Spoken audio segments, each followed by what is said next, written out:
Good morning, my Teaserking family. How's everybody today? We got snow here. I had to walk in the snow this morning. I didn't even know it wasn't. It's not even that cold. I walked in a fall coat, shorts.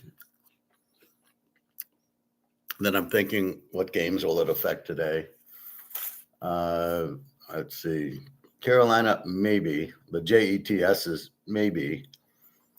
Not Minnesota, not Miami, maybe Chicago, not Seattle, maybe Washington, and that's it. Maybe Green Bay tomorrow.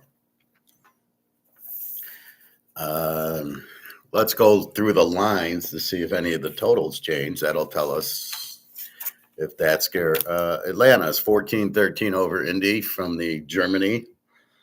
Um, uh, I did not play the game. I did like Atlanta as the dog at 12.5 with Penix. With Atlanta with Penix and Atlanta without Penix are two totally different teams. Jacksonville is 1-37.5 to Houston. I don't understand why Jacksonville's favorite, even with Davis Mills. He's probably better than Trevor Lawrence. New Orleans, Carolina 5.5, 38.5. That did go down from 40. We'll call it 39.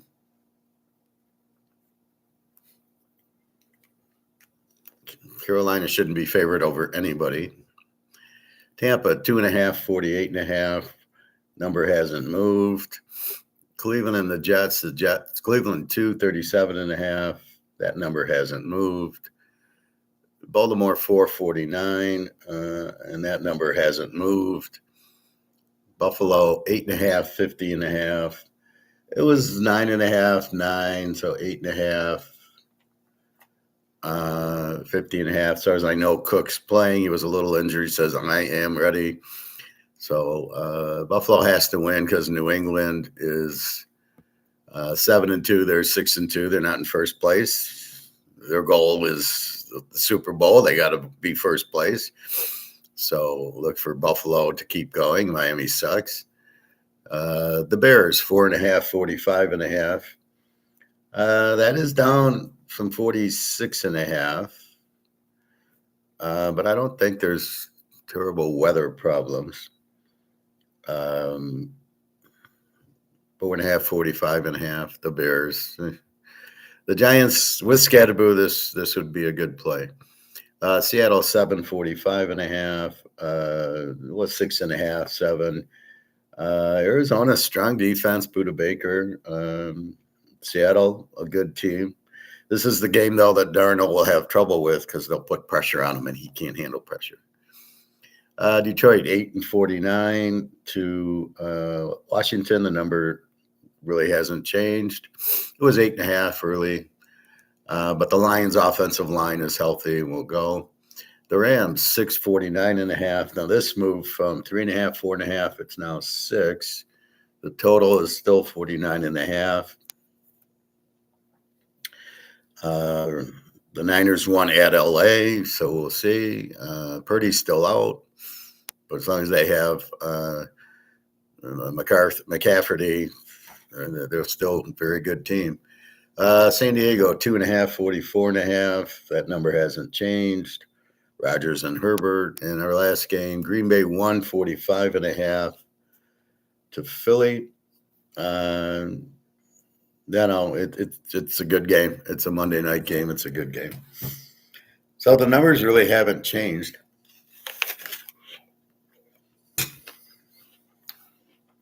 At all. Now, who the hell is getting up early to watch Atlanta and Indy when you got a full slate at 1 o'clock and 4 o'clock? And you got, what's the Sunday night game? San Diego and Pittsburgh. Okay. Probably should have been the Rams and the Niners, but okay. Pitt and San Diego.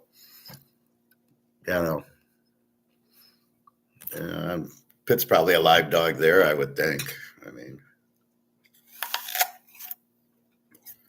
all right. I had 3 locks going yesterday. I go 2-1. But the locks I had, I'm so proud of. First lock,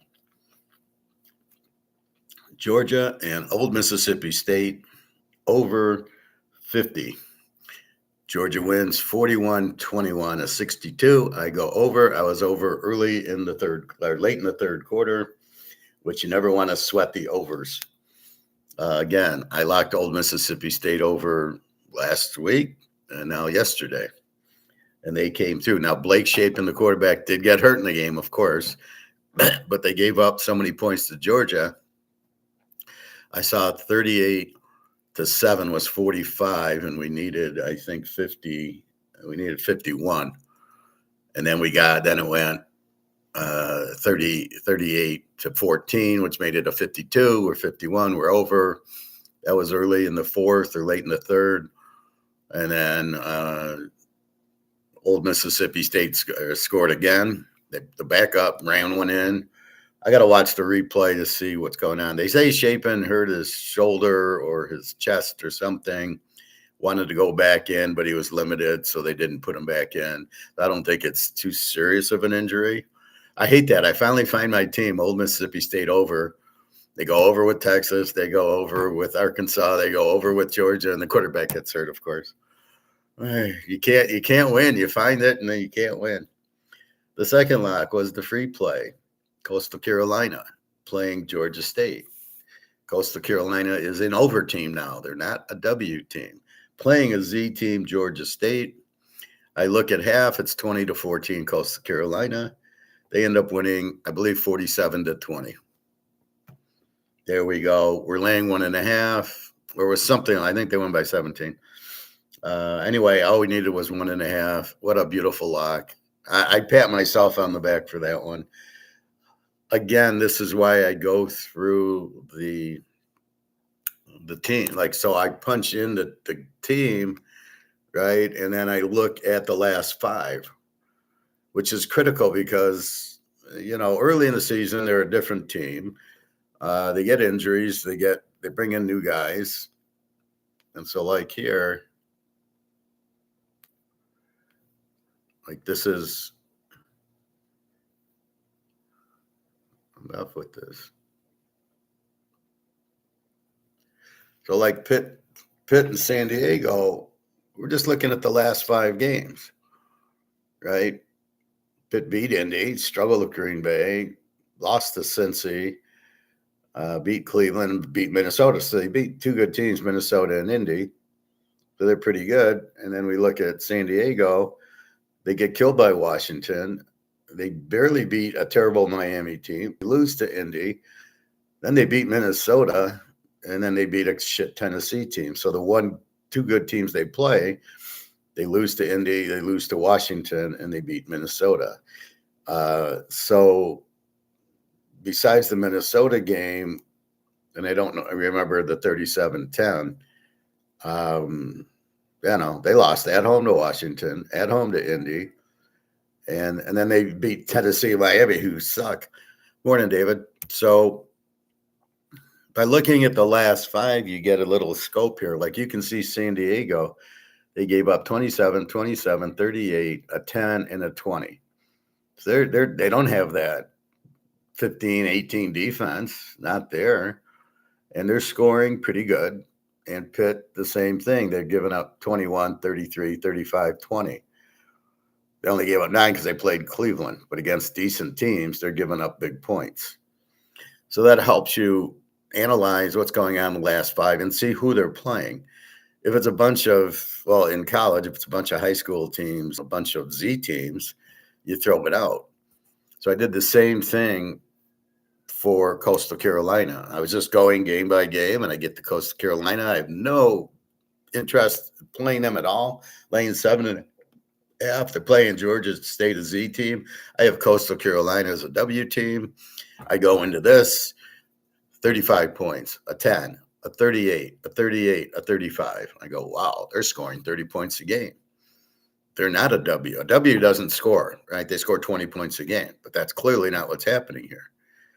And so I see them in the 40, I see them scoring 30s and 40s playing Georgia State, who gives up 40 a game. And I got exactly what I thought. I got over 40 from Coastal Carolina, who's scoring, and Georgia State's a Z team. They don't score much. So I think it was 47-20 or 40-27, one of those. But they won. It was an easy win. And that's why I gave it as a free one, make sure everybody won. But I knew that was going to win. That's where intuition and my sixth sense came in. When I looked at that and I saw they're playing a Z team, I said, it's perfect. I want a high-scoring team playing a Z team, as I've taught you. And when I saw that, it was Lock City. So I played them in two teasers. I had the lock, and then I have them today with the pro game.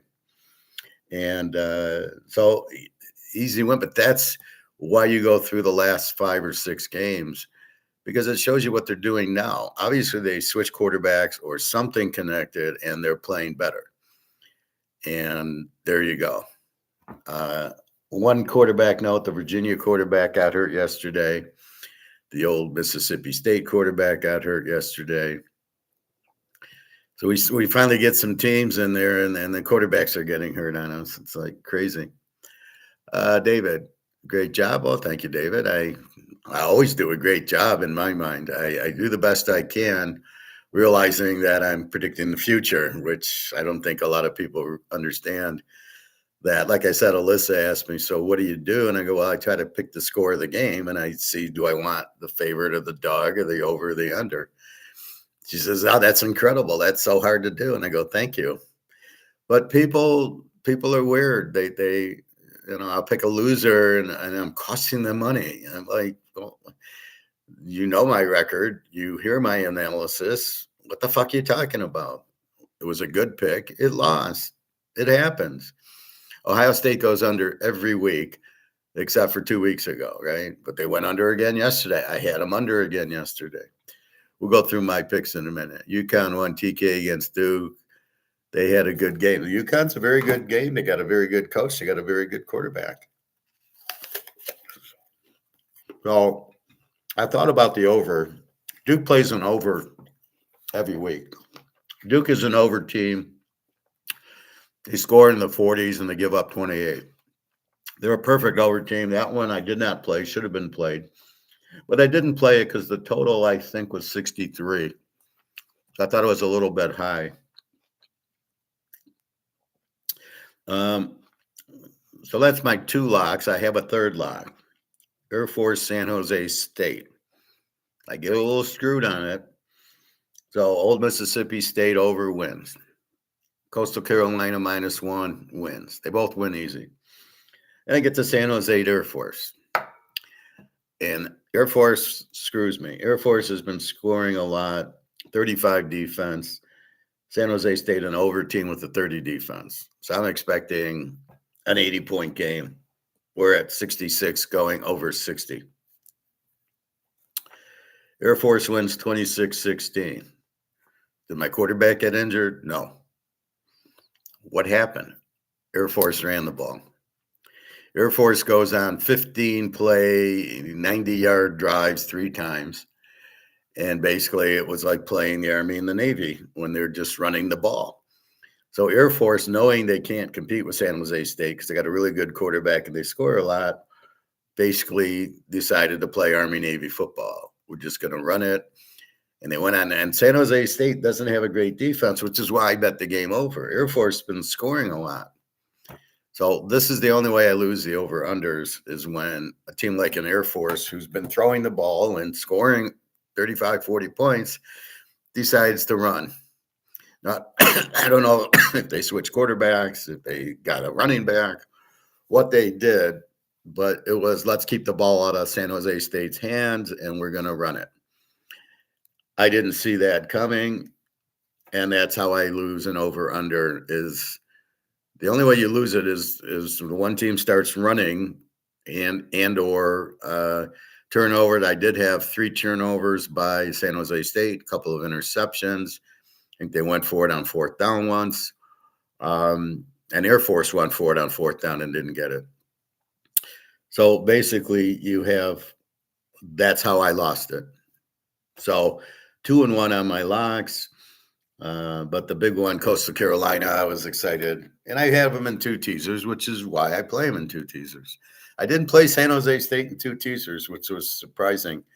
I just said, no, let's just play them one. And I don't trust Air Force. Not that they'd run, but that they'd score. And unfortunately, instead of playing the Duke, Connecticut over, Ohio State, Purdue, I did play under. All right. The lock should have been either Ohio State under, but I just got burned with locking them the week before, so I didn't want to play them, or East Car over Charlotte, which I did play. They won by 26, Lane 28 down to 22. That should have been the other part of the lock, East Carolina against Charlotte. But again, I got locked into San Jose State, and then I'm done with it. So let's go through my plays. I have Indiana -8 against Penn State. Indiana, they want to run the ball too much. Their offense is too conservative. You're playing Penn State, who's got good players. The quarterback in Penn State looks much better than Drew Allard. I don't know what Drew Allard's doing starting. This kid throws the ball pretty decently.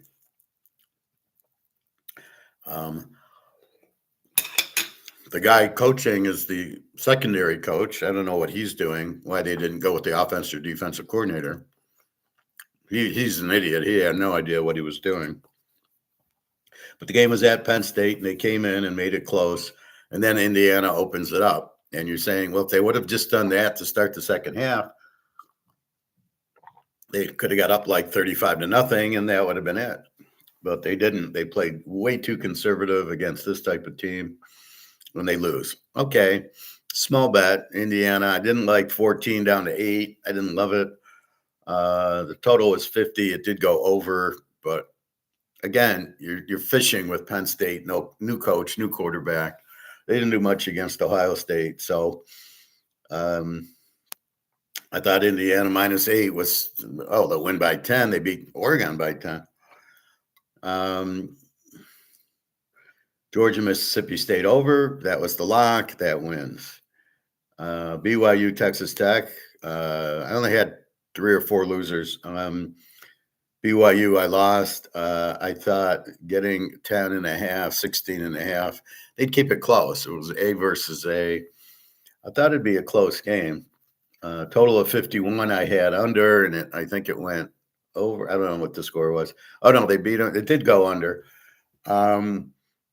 Always go with your first instinct. My first instinct was under 17 defense and a 13 defense. But I thought about over, and I said, no, I can't play it over. Then I thought, well, I'll take the 18. BYU should keep it close, and they lose 26-7. And I was shocked that BYU only got 7, and Texas Tech, very good team. They're basically number 2. I think it's Ohio State, Texas Tech, Utah are your top teams. Even though Utah, because they lost to Texas Tech, won't raid that high, but they're a top 5 team with the quarterback and their defense, and that's what a top team is: good defense, good quarterback. So Texas Tech gets them, and again, lesson learned: don't play against Alabama. You don't play against Georgia. You don't play against a Texas Tech team. Very strong defense, good quarterback, good running back. It's just, they're too good of a team.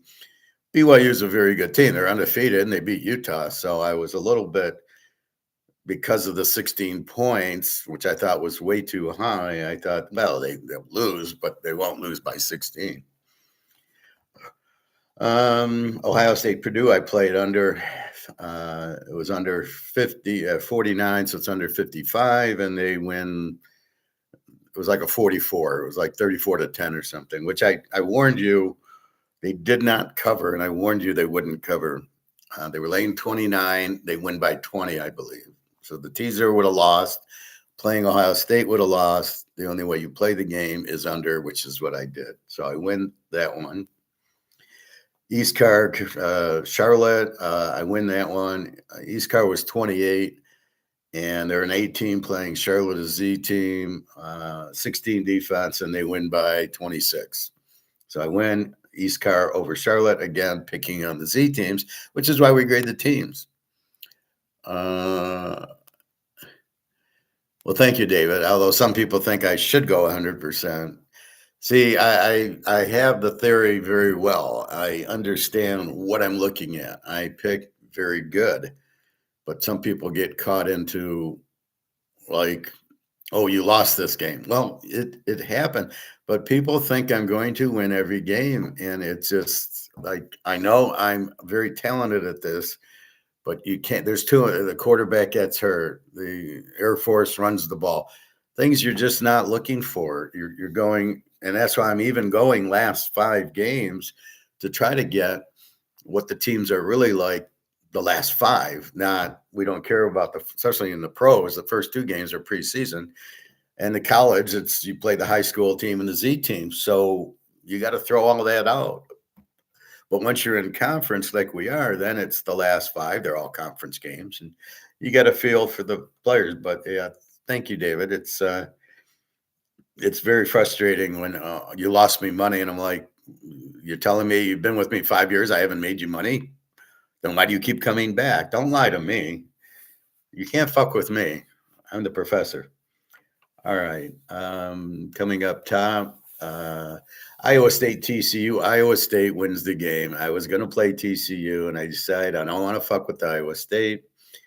And Iowa State wins. It's just what they do. They play the better team. They're a dog. They are a very live dog most of the time. Then we got Arizona, Kansas. I like this game over. Didn't go over. Kansas, of course, covered. You cannot make Kansas and Iowa State dogs. They don't like it. They play very well. They play close games. And Arizona wins a close one. Now, Oregon, Iowa. This one I play, the total goes 41, 42. I go under Oregon, Iowa. Knowing Oregon, I don't like their quarterback. Iowa with always a vicious defense. Oregon with a good deal. This is 13 playing 13 defensively. So I play the game under, and it wins. I think they won 18-16 or something. Oregon won with a field goal at the end. There you go. But I knew after the Indiana-Iowa game, this was going to be low scoring, and that's exactly what I got. Why I didn't like this game, I don't know. I should have locked East Carolina. I should have locked this one, but I didn't. The third one I should have locked, A&M 7 over Missouri with the new quarterback. I know A&M's going to kill them. I take A&M -1, and they win by like 20. And again, questioning why didn't I lock that one? And it just becomes, who do I lock? Miami of Florida. I like Miami of Florida lane 23. I don't play it. I should have played it. Syracuse's quarterback's out. Their backup's not good. They're a W team with a 30 defense, and Miami beats them and covers. But I don't play Miami. It's 29 points. No excuse. Georgia State, Coastal Carolina. That was your free pick. That was a lock. -1.5 was a joke. That's what you look for. And this was a 25-unit lock. That's exactly what you look for in a lock is this game. It's a hidden game. I guarantee you nobody is betting on Coastal Carolina but us yesterday. And that's why I made it the free pick. Even though I knew it was a big lock, it's, wow, he picked Coastal Carolina and they won. And it was at home. I'm like 1.5 to a Z team. It was the perfect play, what I look for all the time. Auburn and Vandy -6.5. I take Vandy, of course, and they win, of course. And they were down. Daggio got us 14 in the fourth quarter. We go to overtime, and Daggio wins it for us. You got to love Daggio. So if he's not the Raiders' #1 pick, then they're out of them. They're the dumbest team in the world, which we already know they're pretty stupid. So Vandy I have, as I have every week, and they win again. They won for us against Texas and against Alabama and against Tennessee and against LSU. Well, they play Tennessee later, and here they go. Now that game, Vandy, Tennessee, is a over. So you can write that on your calendars. Washington, Wisconsin. I don't play at Washington -10. Actually loses the game. Again, an early game for Washington. Not that early. It was a 1 o'clock game for them. It was 4 o'clock. Wisconsin wins it. They hadn't won a game in a long time. Washington, see, their quarterback, it's like any quarterback. When Wisconsin has a vicious defense, which we know, this play, the total was 45, should have been under. And I really kind of ignored it and I missed it. I looked at Washington -4. I said, no, they're traveling, to Wisconsin. Wisconsin played Ohio State pretty tough, got a very good defense, even though it's a 23. And Washington with the 20 defense. But, Washington's got a good quarterback. Wisconsin has no quarter. Wisconsin's your prototypical under when they play Iowa. As long as it's 20, we'll tease it under. I don't think they played Iowa yet. But there you go. Wisconsin wins the game, and the score was, I think they got 10 points. Texas State, Lou Lafayette goes way over. I liked the game over. It was 64-58, but I didn't play it. 33 defense, 30, and it was like a 75-point game. San Jose State Air Force was our other lock, and it lost over 65, so 60, and it's 26-16, and it's just Air Force playing Army-Navy football, running the ball, and the way they've been playing, they haven't been doing this. And they've been scoring a lot, and they have a 35 defense. Now you understand why they have a good defense, because if you run the ball for the whole second quarter, how can the other team score on you? So their defense looks better than it is. San Jose State, I will look for them to light it up when they play. Hopefully they get to play Georgia State, and they'll win by 80, and we'll lock them. But don't get down on San Jose State. They're an explosive team. They just had there's nothing you can do when you really can't guard the Air Force offense. When they start running the options that they're running, you can't really practice it. And it's kind of weird because the San Jose State coach was the Navy coach, so he should not have been so surprised by it. But really, you had 3 turnovers by San Jose State deep in the zone and 1 by Air Force. So we could have got over even with the running if we didn't have the turnovers that we did, which was surprising.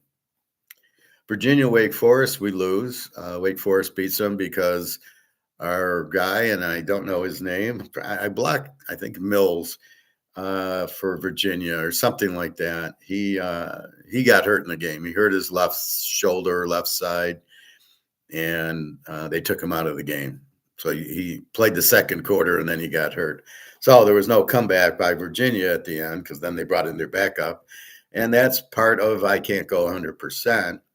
Here's the injury that could happen, but you got to bet the game anyway. That's why that's why it's bankroll, and you bet what you can afford to lose, and we don't bet 100-unit blocks, and that is because of that. Guy could get hurt, and then you're fucked. So you got to be consistent, and you ride, and you build your bankroll, and you go from there. Notre Dame Navy. Okay, now this is pathetic. The Navy quarterback, 1 hour before game time, says, I'm not playing. The line went from 25 to 29. Somebody knew he wasn't playing, but he didn't announce it until 1 hour before game time. So we have a fixed game right here, right? The Navy quarterback knows he's not playing, but doesn't tell anybody. And then an hour before game says, I'm not playing. Well, what are you going to do? By that time, the line went from 25 to 29. What a bunch of bullshit. Notre Dame wins 49-10. What a bunch of crap. This is the problem with football, is this crap. This injury should have been reported on Thursday when the line started moving, and that's your information that something's wrong. And I even said it in class. Why is Notre Dame 26? Navy's pretty good. Why is it now 27? It's now 28, and I'm looking for injuries that I'm not finding, and that's the problem. So when you see the line move like that, when it shouldn't be, just avoid the game. there's something wrong here. And here you could see it was fixed.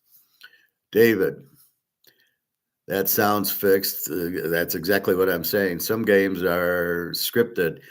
Not this game. This game was just the quarterback decides not to play. If the injury was that bad, why wasn't he out on Wednesday? So I don't think it's scripted, but they're not letting Notre Dame lose at home. Jesus is in the crowd. The Pope's in the crowd. God's in the crowd. What, are they going to lose? Mm-mm. LSU, Alabama.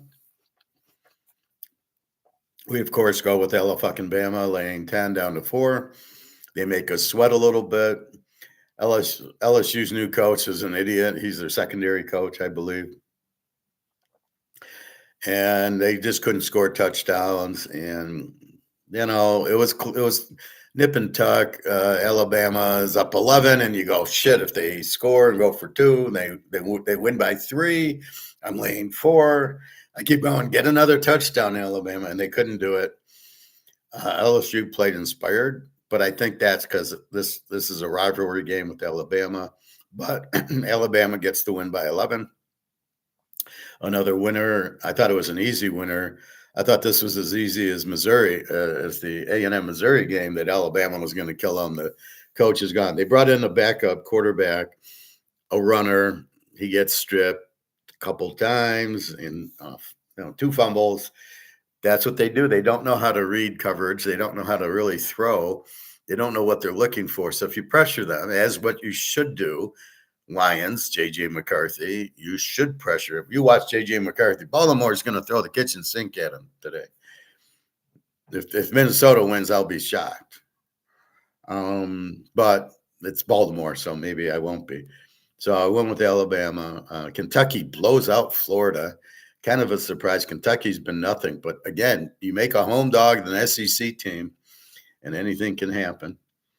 UCLA, I have UCLA +6. The line goes to even, but Nebraska wins 28-21. The new quarterback looked good.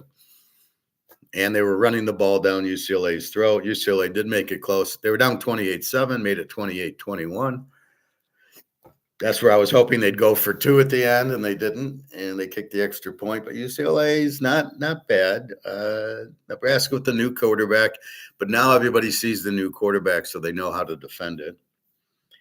And that was it. And then the last game, San Diego State, Hawaii. I thought about San Diego State. I didn't play it. I played UCLA with the pro game, so I didn't bother with San Diego State. I don't like these late games. It's at Hawaii. Hawaii is pretty good and looked pretty good there. So, you get these road favorites, even though they're an A team with a 10 defense. Hawaii lit them up pretty good. So, let's look at them. 0-1, 1-1, 1-2, 2-2, 3-2, 4-2, 5-2, 6-2, 7-2, 7-3, 7-4, 8-4. I go 8-4 yesterday. Not bad. I know I'm going to have a few losers, so I try to. Actually, I got lucky. I put 2 losers together in the teaser, so I didn't lose 2 teasers. I think it was the Virginia game with somebody else that lost, and I don't remember who it was, but so I had those 2.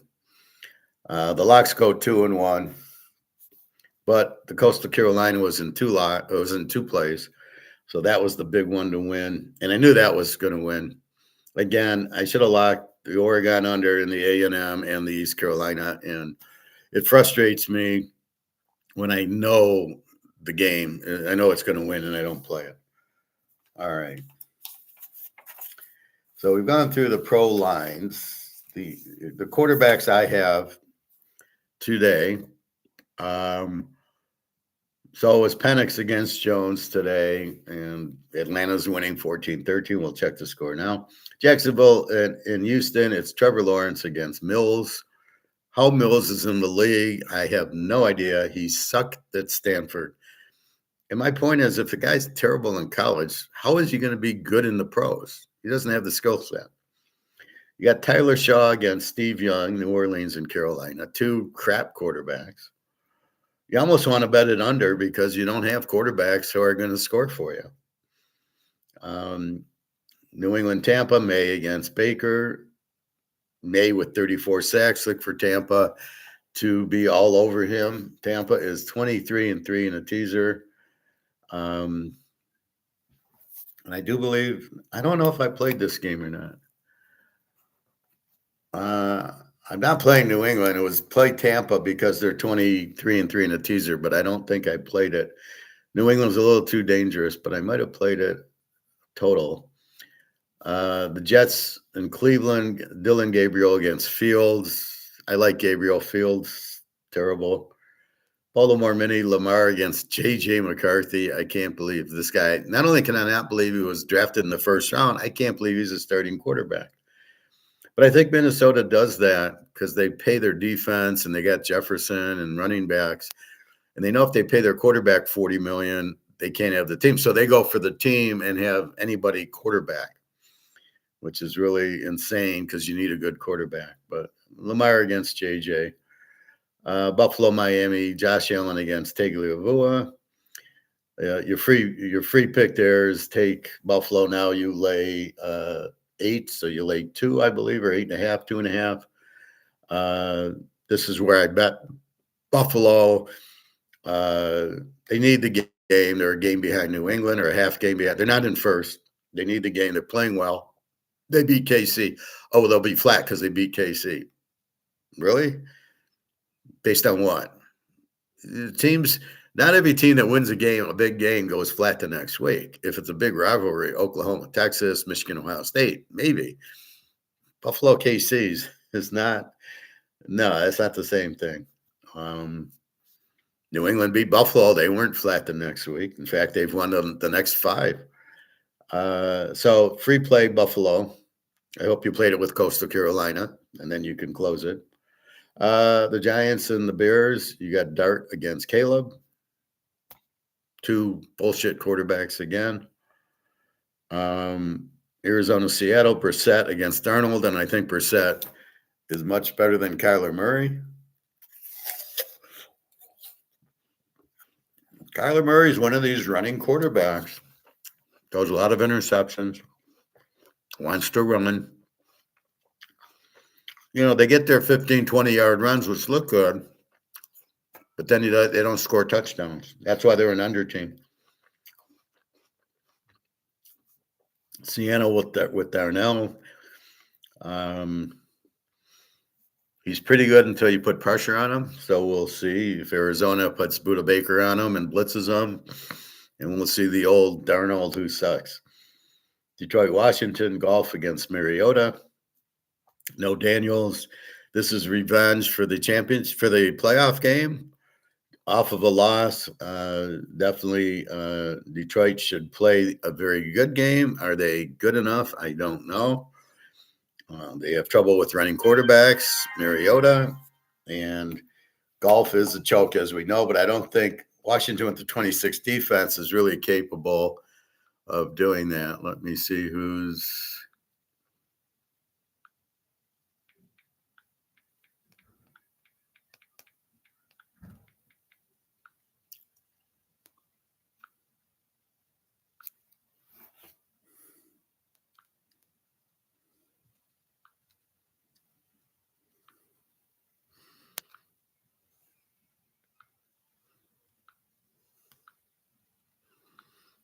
I was outside and I showed Jenna the snow and she thought it was rain.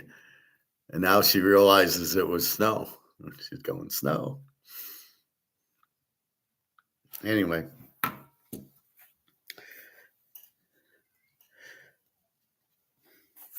So Detroit, basically they're still a game and a half back of Green Bay because Green Bay beat them head to head. If they tie, which they can't because Green Bay's got the tie, that's it. So Detroit in a must-win revenge game.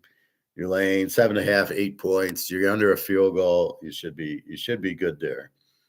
The Rams and the Niners. Stafford against Mac Jones, who sucks. Stafford's really good, leads the league with 21 touchdowns. I like the Rams in the game, but the Niners beat them, and they're at home, and it's a tough one to really pull. Pitt, San Diego, Rodgers against Herbert. I showed you the last 5 there. And then the last one, Philly and Green Bay, Hurts against Love. And I'm not really high on either of these quarterbacks. But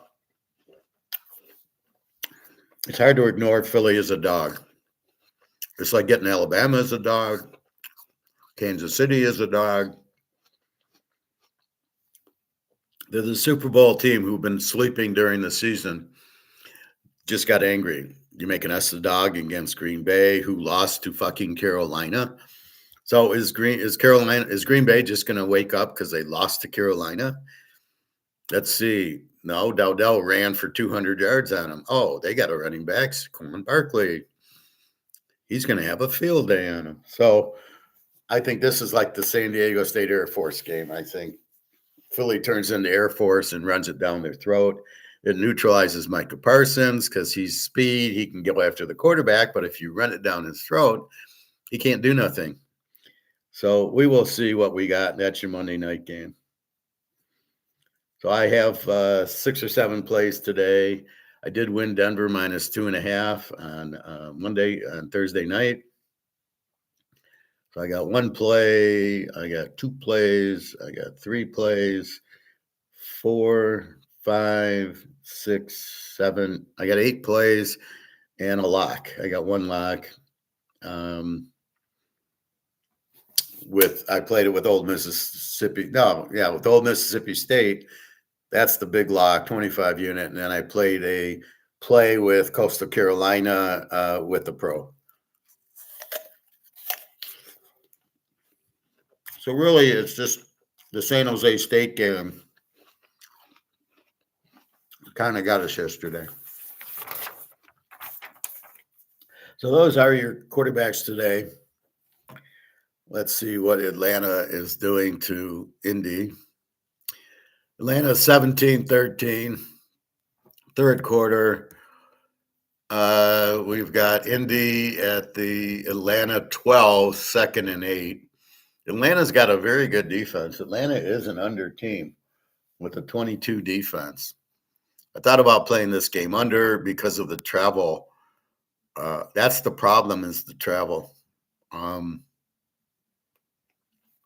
both got to fly to Germany, and I've done that. I met Jenna in Berlin. You're tired. I couldn't imagine trying to play a football game after 7-8 hours in an airplane, and you get there at 6 a.m. So you're tired, and it's daylight. Well, you didn't go to bed yet. So 17-13 there. Alex, good morning. How are you today? I went 8-4. I hit my lock, Coastal Carolina, and my lock, Old Mississippi State, and I lost with San Jose State. Air Force played an Army-Navy game on me, but that happens. Otherwise, I had A&M for you, and the under in the Oregon-Iowa game. So I had some pretty good plays. Ohio State under. Alabama won for me. Vanderbilt won for me. So I had a lot of good winners, few losers. Indy just stopped on 4th down at the 5-yard line okay. So there was a play, as long as we're talking it was, and I texted my friend.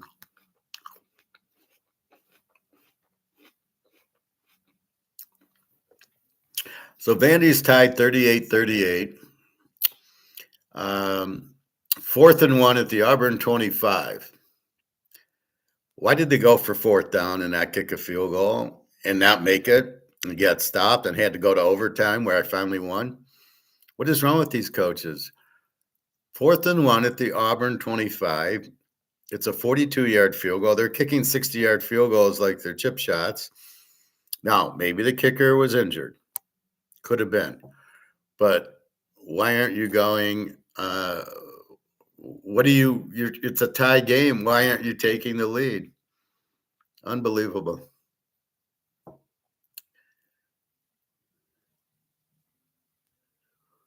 Well, here they were tied. It was 38 all. They did it. I don't understand the coach. Um, Now in this game, it's 17-13. Somebody has to explain the value of going for it on fourth down. As Alex is saying, fourth down at the 5-yard line. I don't know if it's fourth and goal or fourth and one. Why aren't you kicking your field goal? You do understand the option of the game is to score more points than the other team. When you're down at the 5, why aren't you going for it? Why are all the coaches going on fourth down? The odds on you making it were very slim. Did you run Daniel Jones? Did you run Taylor right into the middle of the line for no gain? My thought is you had 3 plays to get 10 yards and you didn't do it in the red zone. So what are you doing? Now it gives Atlanta huge momentum. You didn't score. What? Well, we'll leave the ball at the 5 and we'll get, and they won't get they got Penix. They got Bijan Robinson. They're going to get a first down. I guarantee it. Because you just gave them all the momentum in the world. So instead, it's 17-16. Okay, you didn't score your touchdown, but now all you need is a field goal to win. Now you still need a touchdown to win. This is insane coaching. This is idiots coaching. Now, as David's saying, it sounds fixed or scripted. This is where we get it from. You got coaches so stupid they don't know what they're doing, and then we'll see what happens. And if Atlanta wins, you're not surprised. Do you think the German crowd gives a shit? They're waiting for the soccer game to start. They could care less. They probably pay the crowd to go. They probably just give free tickets. Anybody want it? And then they hire people to go to fill the stand. So it looks like people in Germany care, of which I was there, and none of them care. They only care about soccer. When that German guy won one of the British Open or the U.S. Open, the German golfer, not Bernhard Langer, there's another guy. He says it's just the proudest moment of your life. He says, no, if I was on the soccer team and we won the World Cup, would be better than that. Like you said, is this the greatest thing? He said, no, if we would have won the World Cup and I played on the team, would have been the best. This is the golfer who just won like the U.S. Open or something. So they don't care about it. Why are we there? I don't know. Why is Indy giving up a home game? I have no idea. And they're going to lose. And what are they doing? What is the league doing? Let's go play in Europe. Why?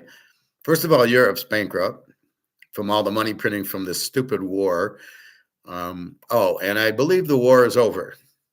I was watching YouTube, and guy says, well, Russia just took this key Ukrainian city, not Kiev, another one, and it's just about over. Ukraine has no more men. Nobody's going to fight for the Ukrainians and get killed by the Russians in a war that shouldn't even be going on, but it's not even involving them. We are not worried. I mean, they're worried that Russia's going to take over what? They're going to go to Germany and Italy and France. Russia doesn't want it. They're the biggest country in the world. They don't want more land that they have to watch. They're just fine with Russia, and they're Catholic. They're all like Orthodox Catholic or Christian. That's why they celebrate New Year's January 7th. It's the Orthodox. So they don't want any more land. So what is Europe doing except for going bankrupt? Giving Zelensky money. He's stolen billions of dollars, opens up all these bank accounts all over, has a house in Italy, has a house in Miami. He's a billionaire off the war. He made money on the war. Nobody else did. And BlackRock's going to lose money. So they got out of trying to fix the city because nobody has money there. So what are you're going to build apartments and houses and everything there, and nobody can buy it. There's no market for that. They're all struggling thanks to you and your stupid war. How many businesses, how many jobs are there? But anyway, what are they doing? There's no point in this going for the fourth down. And again, kick the field goal. You're down one. Hey, you didn't make it. You had bad play calling. You got a fourth down and whatever. Fourth and 5. There's Atlanta, 4th and 10 at the 28. So they didn't hold them at the 5. They got to the 28, and now they'll punt. And Indy will get the ball at the 20. Now, instead of needing a field goal to win the game, they now need a touchdown to win the game. And as they just showed, they couldn't get it last time. What makes you think they're going to get it this time? Oh, Daniel Jones? Yeah, it's 17-13. The total on the game was 48. I love the game on under, but because it's 9 in the morning and travel, I didn't play it. But I think most of these travel games are unders because the teams are tired. Anyway, I didn't play it. I liked Atlanta in 12.5 also, but I didn't play it again because it's 9 in the morning on a fucking Sunday. Anyway, so that's what's going on with that. Anyway, I do have the one lot going with Charlotte. No, with Old Mississippi State over. This is where you got to dig into the stats. If you use stats to figure out the teams, to figure out how to bet them.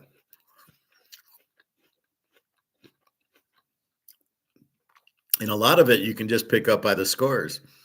They scored 38 on Texas. Holy shit. Then they put up 38 on Arkansas, went over. Now they put up 21 with the backup quarterback on Georgia to go over. So they're a perfect over team. They have no defense, and they have a really good quarterback in Chapin, and they score and a good coach. I don't get like LSU with the backup coach. They played pretty good. Why didn't they play that good for Kelly? And then the Auburn coach, the backup, although they did lose to Vanderbilt. Vanderbilt came back on them. All these coaches, Florida coach, they lost to Kentucky. I don't get these coaches firing them in the middle of the year. You know you owe them the contract. If they're that bad, why did you hire them in the first place? Why are you hiring Brian Kelly? And should anybody hire Brian Kelly now? He couldn't win with LSU's talent. He can't win. And again, you go to the SEC, and the Wisconsin coach went down there, Humpty Dumpty. He couldn't do shit. They couldn't even win a game.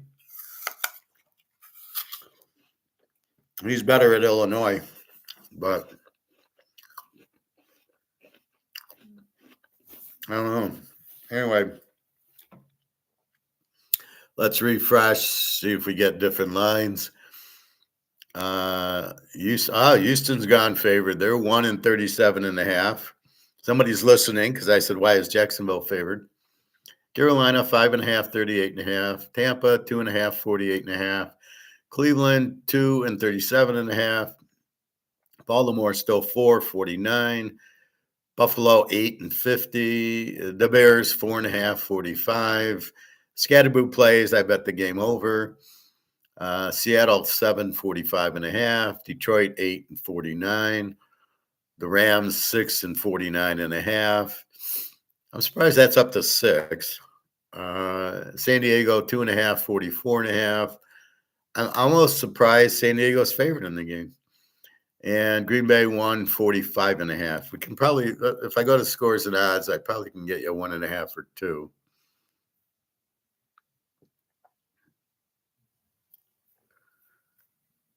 Let's see.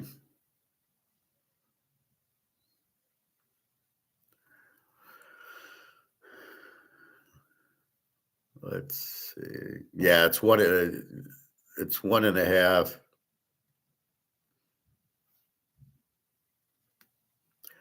Green Bay 1.5.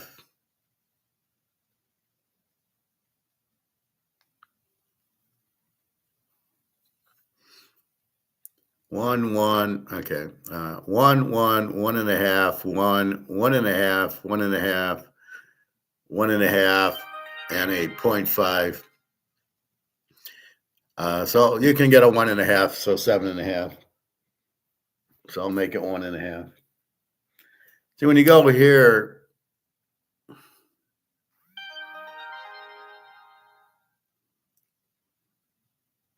So you get all these different casinos with different lines. So you just take the one that you like the best.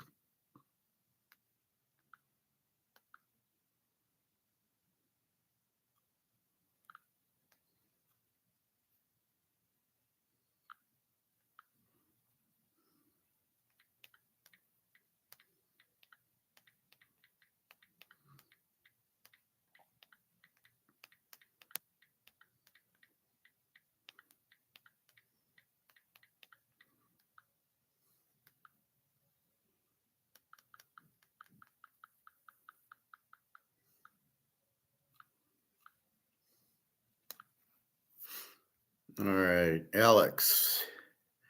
Yeah, I was watching that screaming at the TV. Okay.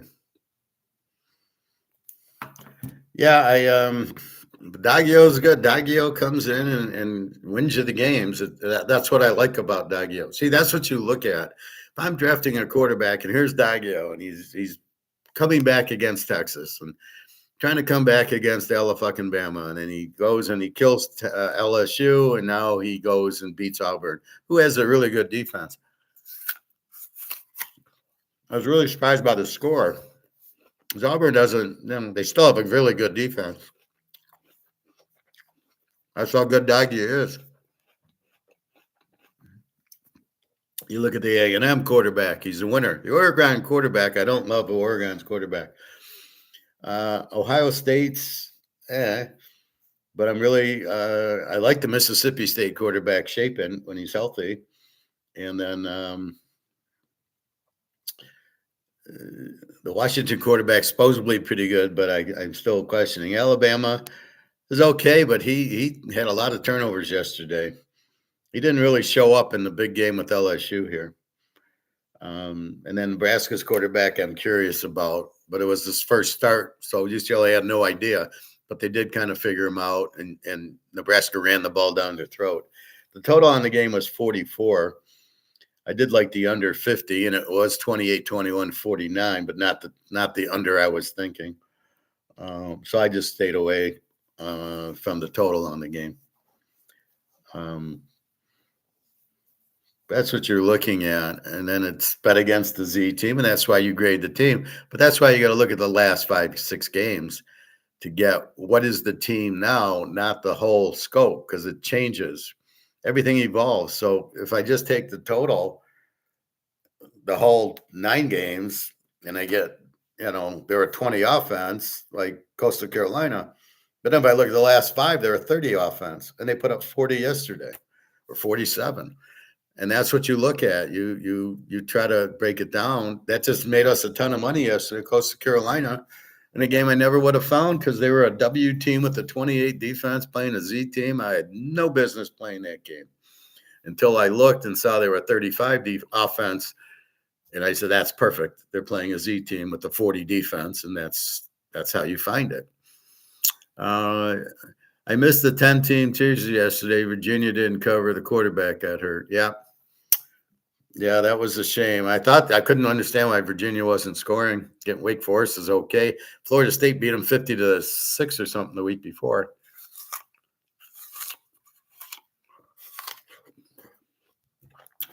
So what'd you think of the Notre Dame, the Navy quarterback saying, I'm not playing an hour before the game, as the line went from 25 to 29.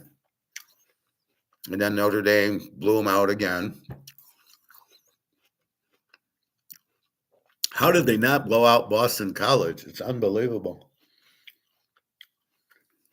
Well,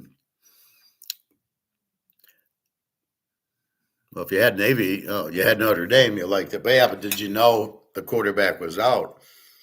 I mean, the line went from 25 to 29 without knowledge of the quarterback being injured. I wouldn't have played Notre Dame unless you knew the quarterback was out or you played the line movement thinking, well, something's up, I'll just play it. Otherwise, it wasn't a play. Navy's a very good team this year. If the quarterback plays, they're going to be competitive. But I saw Navy, they just ran it. Which you can't do against Notre Dame. Navy hasn't played anyone. Well, Notre Dame hasn't played anyone except for 2 games, and they lost them both to Miami and A&M. They beat Purdue. I'll give them credit for that. They beat USC by 10 in a fixed game that, okay, so give them the USC win. Otherwise, they haven't played anybody either. There's very few who have played. You know, Indy Penn State, I thought was a crazy game. Anyway, let's look at next week in college. Let's see what's going on here.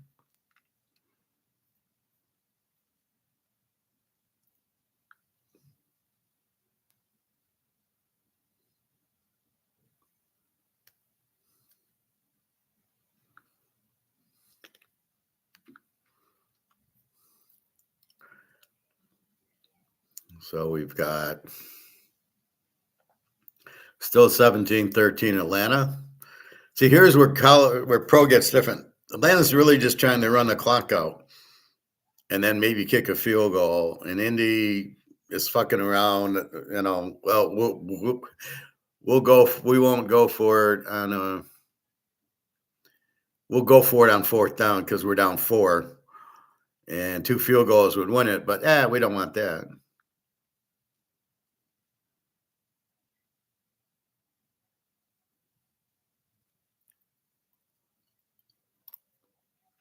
All right, let's look at next week in college. No lines, but we'll just look at good games. The Tuesday night Kent State Akron game we get. God knows. The MAC's taking over Tuesday and Wednesday. 5 MAC games, Tuesday and Wednesday. Good luck with that. Thursday's Troy and Old D, and then Friday, Clemson, Louisville. Minnesota goes to Oregon, which should be an under. And that's it. Okay, Saturday, Kansas State at Oak State. Oak State's a Z team. Notre Dame goes to Pitt. Now we can say Notre Dame's playing somebody. So now if you jump on Notre Dame, you better be careful. Pitt has a very good quarterback and a very good team. They're both 7-2. So this is a playoff game because Pitt needs it too. They win, they might be in the playoff. So we'll see there. Again, it's at Pitt. They struggle at Pitt. Wisconsin goes to Indiana. Now, Indiana didn't lose, but they should have. They didn't open their offense. They're way too conservative. It's way too much running. If you do that against Wisconsin, you're going to lose, even though Wisconsin stinks, because you cannot run on Wisconsin like you couldn't run on Penn State. And if you do that shit against Ohio State, you're not winning. You cannot be that conservative. You got to throw the ball and keep scoring, which Indiana had the lead and then just sat on it. And then Penn State scored, and then the turnover, and Penn State was winning. And you needed a miracle when you should have been up 40-0. So Indiana has got to throw the ball more. They did not look like the number 2 team in the country. So with Wisconsin getting the upset win against Washington and everybody coming out of the crowd, I don't know if Wisconsin's going to be flat because it's Indiana, the number 2 team, but we will see. But I'm not laying this is an under game in my mind. Air Force goes to UConn. Now you got to be careful. Air Force might pull the same shit they pulled yesterday. Let's run the ball again and then take the air out of the game, and then you don't get the over you think you're going to get. Michigan goes to Northwestern. Definitely an under game. UTSA against Charlotte. UTSA should kill them. Charlotte, the Z team. South Florida and the Navy. We'll see if the quarterback miraculously heals up and plays in that game. Arizona, Cincinnati. That's a very good game. Arizona's very good. Fajita, Cincinnati, Sorby. This should be a very good game. South Carolina goes to A&M. A&M will kill them. They're going to kill them. They're going to kill them. South Carolina, Lenora Sellers is nothing. I mean, he's a good athlete and he's a good runner, but he sucks as a quarterback. They did play Alabama good. That was their big Super Bowl, but A&M is just too much. Reed's just too good a quarterback. He's up there in Daggio's class and Sawyer Robertson from Baylor's class. Arkansas goes to LSU. Who's LSU now? I don't know. Their defense looked really good. Arkansas scores 100 points a game. But we don't know who LSU is with this new coach. You make the wide receivers the secondary guy, the coach. Like, what was that? And he screwed up. There's a clear fumble in the game, and he wastes his challenge on challenging that it wasn't a fumble when the knee was nowhere near being down and the ball is clearly out. They show the replay, and he challenges it. And then it's no more challenges. What is he doing? You challenge if the game if you think you got the call, but they didn't have it. So LSU, I don't know. They did replace the quarterback with a running quarterback. That really worked. He fumbled twice. Okay. West Virginia goes to Arizona State. We'll see if Arizona State's quarterback's back or if he's out for the year. I don't know. North Texas goes to UAB. Look for them to win by 60. Let's see. Marshall gets Georgia State. Georgia State, the Z team. South Alabama goes to Lou Monroe. Lou Monroe, the Z team. UCF against Texas Tech. 50-0. Texas Tech's going to kill them. I mean, they're the real deal. They're at home, and UCF doesn't score. Texas Tech by 40. Very good game. Oklahoma goes to Alabama. And Oklahoma, as we've seen, got pounded by Texas. I don't think they played yesterday. Alabama, their defense, they're trouble with their running quarterback. Mateer's not a running quarterback. They're a pretty decent team. Alabama at home, pretty good. I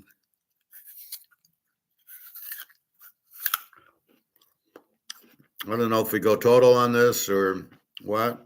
I got a line here. Alabama 12.5, 56.5. There's no way this game goes to 56. Iowa goes to USC. So Iowa played Oregon, a real tough game. Now they go to USC. I like USC in the game. Iowa at home, yeah, you're not going to score on them. Iowa on the road is not the same team. So just USC plays much better at home. And Iowa gets to travel to California. Aren't they lucky? San Jose State goes to Nevada. Depending on the line, we could be locking San Jose State again. San Jose is very explosive. You got to ignore this Air Force game where they basically played Army Navy football. Nevada won't do that. Nevada at 1-8. If this is a reasonable spread, and it might be, this is a big play on San Jose State because they are a very explosive team, as I mentioned. And Nevada, basically, what do I got on Nevada? Nevada's a W team with the 27 defense. You saw State pounded them yesterday. Yeah, I missed that one. They were 9.5. They killed them. Nevada, I think Nevada's the one that fired their coach. I like the coach, but he wasn't a good coach. So look for San Jose State here. Again, very explosive team. Penn State goes to Michigan State. Well, now I don't know which Penn State team shows up.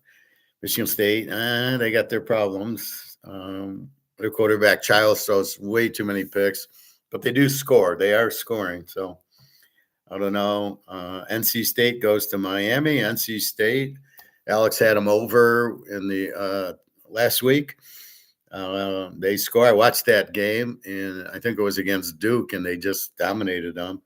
Probably a high-scoring game here. Miami, terrible coach, but good, good quarterback.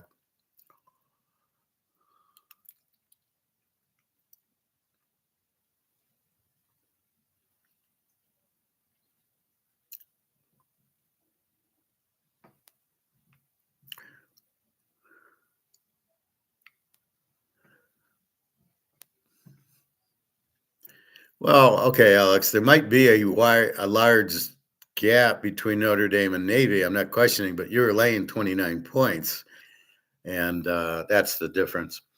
LSU, yeah, they took out their quarterback, and Van Buren sucked. He fumbled the ball twice. Texas, Georgia, we haven't gotten to yet.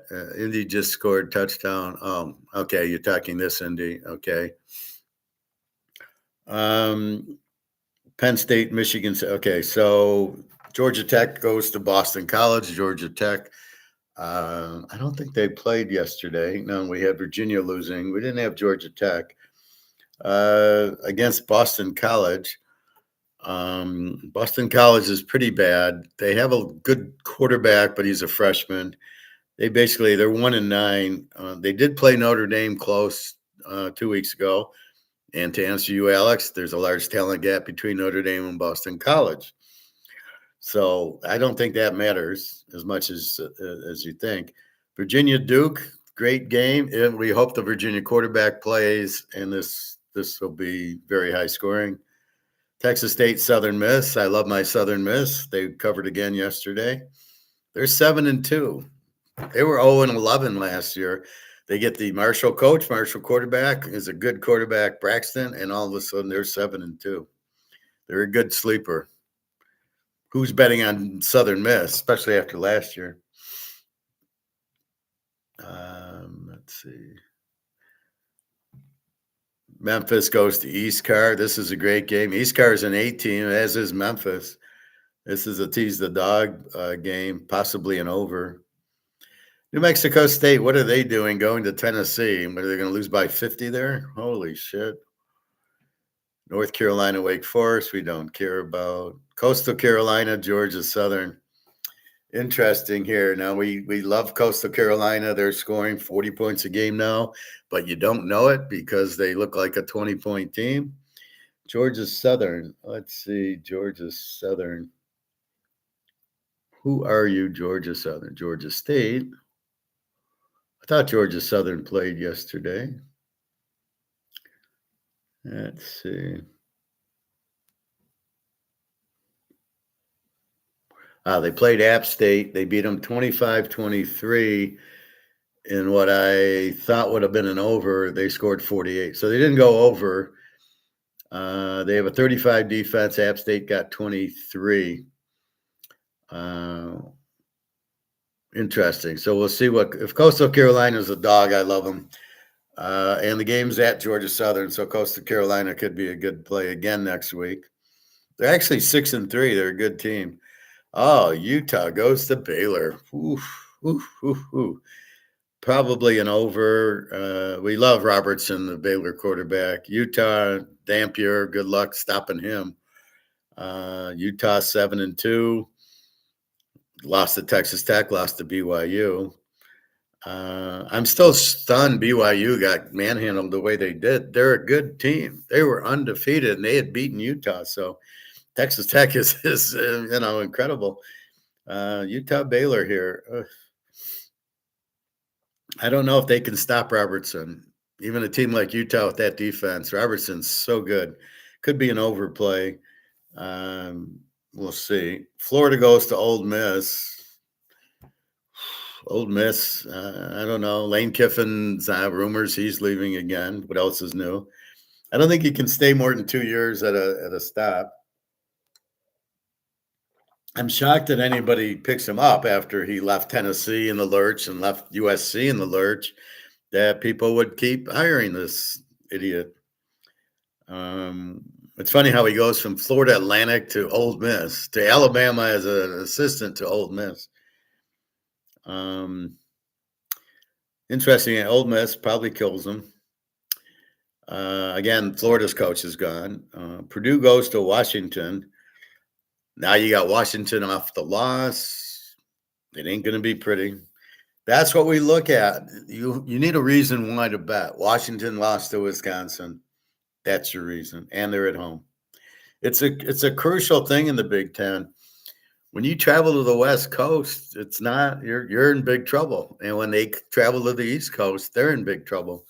So I think we got a new category of And it happens in the ACC. They go to Cal and Stanford, and then they come to the East Coast. I got to start keeping track of that and going.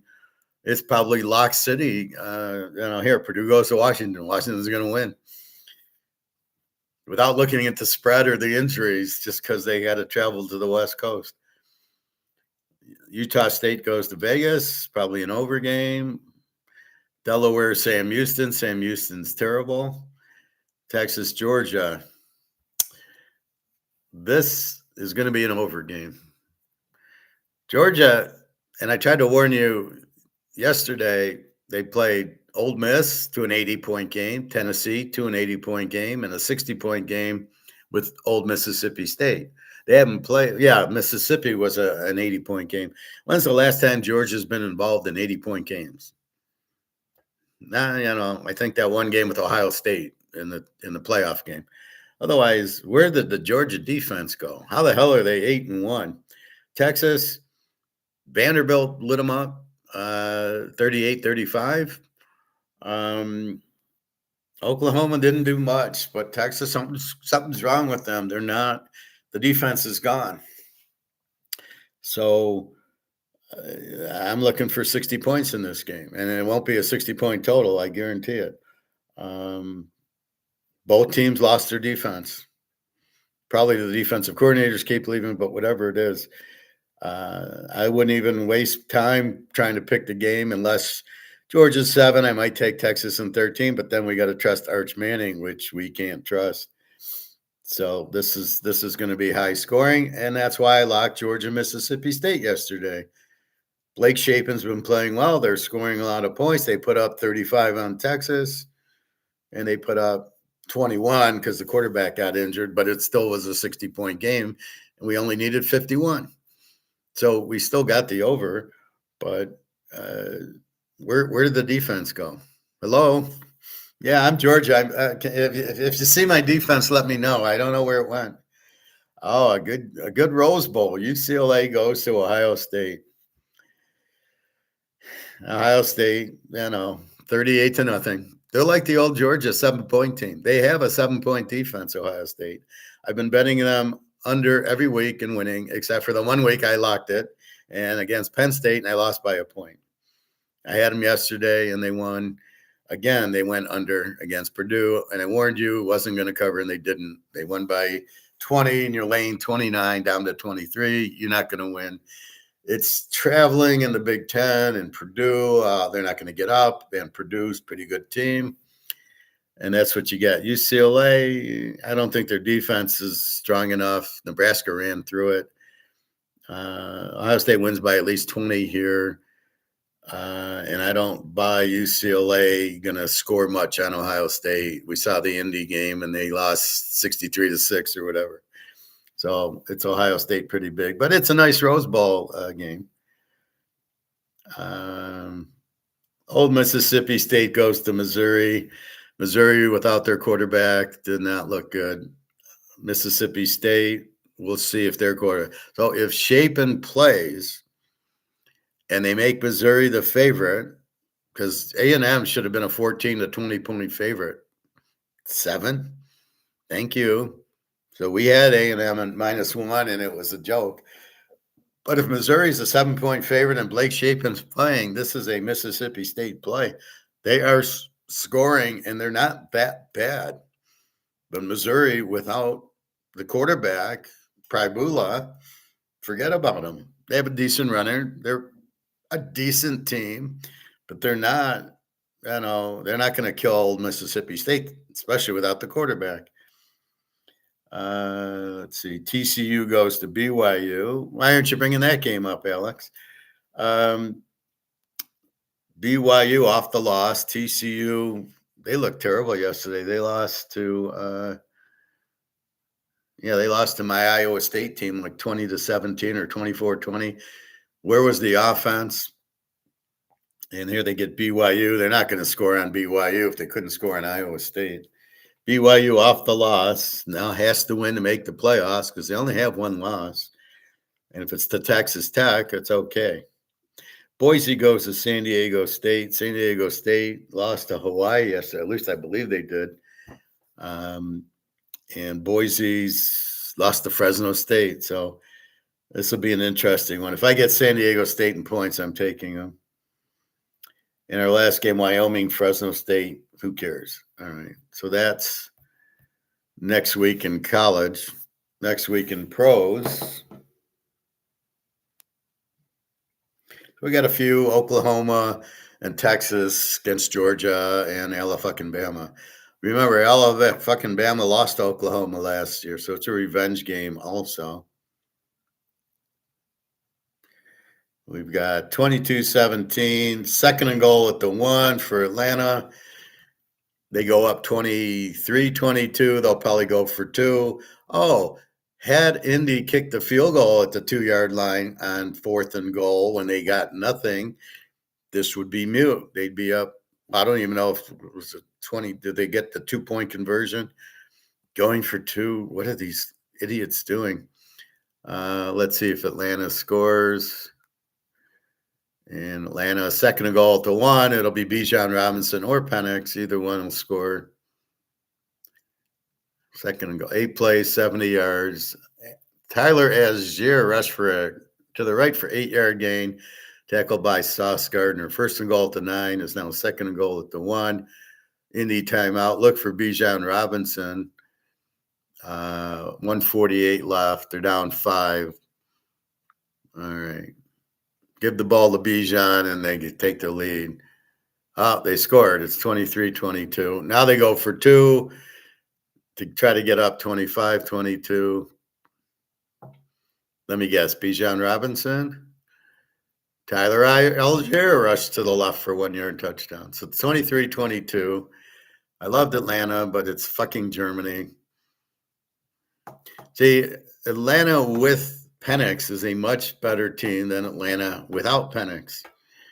And, they've had some, okay, 23-22 to Indy, and they lost to Miami and Carolina like 30-0. Is this the most fixed team I've ever seen? Falcons 2-point conversion. They're up 25-22. Oh, Indy's down by a field goal. Oh, they had the ball at the 5-yard line, 4th and goal, and decided to go for it. Oh, they need 3 points. The game would be 25-25 if they kicked a fucking 5-yard field goal. Let's fire the coach at Indy. What an idiot. And what was his point? So he goes for 4th and goal at the 5, and even if he made it, well, no, I don't know if it was 4th down. I don't know if they could have got a first down, but you get your points. This is a game about scoring more than the other team. You win the game. You have an opportunity to get points. Why do you not take it? Why do you go for it on 4th and goal at the 5? Probably the hardest place it is. You can't pass because you only have 10 yards of end zone, so there's no way you're passing for it. What are you doing? So now it's 25-22. Michael Penix passed to Drake London, one of those sweet passes that he does. So now you got Atlanta by 3. Now Indy's got a minute 44 to try to get a field goal that they had in their hands at the 5-yard line. And they're not going to get an easier field goal than the one at the 5-yard line. All right. So let's look at week 11 and who's playing in London next week,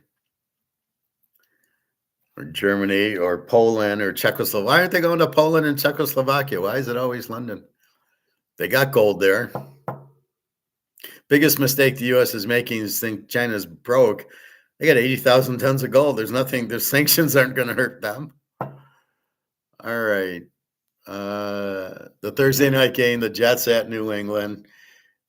If New England loses to Tampa, which I think they will, then they'll need the game. And the Jets just suck. Sunday morning, Washington and Miami. Who cares?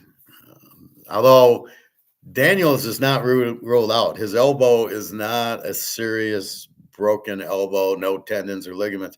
So he could be back.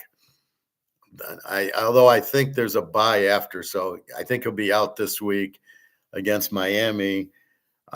which then you got Mariota. What a game. San Diego goes to Jacksonville. 1 o'clock game for San Diego. Cincinnati and Pittsburgh. This should be the over of the year. The over is 46.5. Bet the over in that game right now, Cincinnati, Pittsburgh. Although you got to wait for the game in case Pittsburgh gets hurt. Green Bay go to the Giants, 1961 championship, and the 62. No, 60 they lost to Philly. 61 they beat the Giants. 62 they beat the Giants. Then they were out in 63 and 64, and then 65, 6, and 7 they won. The only team to ever win 3 back-to-back titles, but everybody wants to say, well, they weren't in the Super Bowl in 65. What a bunch of idiots who talk like that. Green Bay, I don't know. They got Philly, Giants. If Scadaboo was playing, that would be a game. The Bears played the Vikings. Caleb against J.J. McCarthy again, like in week 1. Houston goes to Tennessee. Houston, well, we got to see what's going on with C.J. Stroud, although he doesn't really matter. He stinks anyway. Tampa, great game, goes to Buffalo. Tampa, you just got to realize they're a very good team, even though they don't have their receivers. The other receivers are good. This is the NFL. Their backups are fine. And the key is they got the Baker. So this should be a very good game, a pretty high scoring game, I would imagine. Carolina goes to Atlanta. Interesting game there. We'll see. Hopefully Atlanta holds on here. Frisco goes to Arizona. Interesting game with Brissett. Seattle goes to the Rams. Very interesting game, Seattle and the Rams. KC goes to Denver. Very interesting game. Denver looks like a dog. KC 1.5, 45.5. Interesting play here. But the key is Denver's 8-2 and KC's 5-4. KC's off this week. Denver already won, so they're 3.5 behind. 3 and 2, 5.5. They're 2.5 behind. Interesting game there. Baltimore goes to Cleveland, and what should be an easy win for Baltimore. Detroit goes to Philly. Well, goodbye, Detroit. Philly will pound them. Too much defense. Jared Goff will cry and throw 4 interceptions. And Dallas goes to Oakland in one of the worst games ever. Oakland, boy, what happened to them? Give them Daggio Pavia. You've got Brock Bowers. You've got Michael Mayer. You've got Gentry. Give them a few offensive linemen and give them some defense. I love when everybody blames the coach or the quarterback because you have no offensive line. How is that Coach Pete's problem? Coach Pete won in college. He won in the pros. Don't tell me he can't coach. Don't tell me Chip Kelly can't be a good offensive coordinator. You got a bad offensive line. What the hell do you want him to do? Run the ball, and then you're going to cry because he's running the ball. Anyway, so that's last weekend. That's next weekend's pros.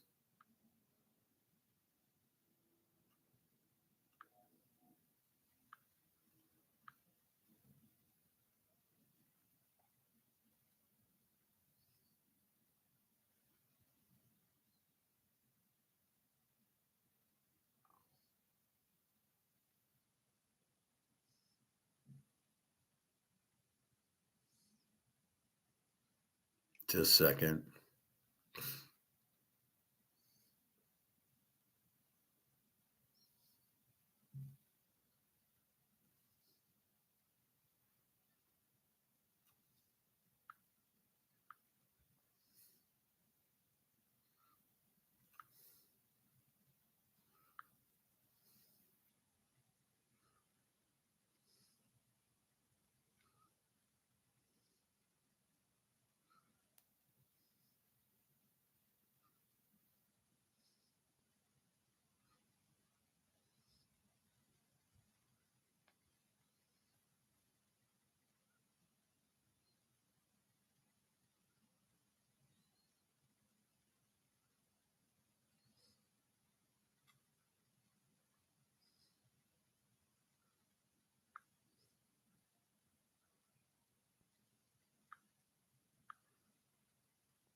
All right.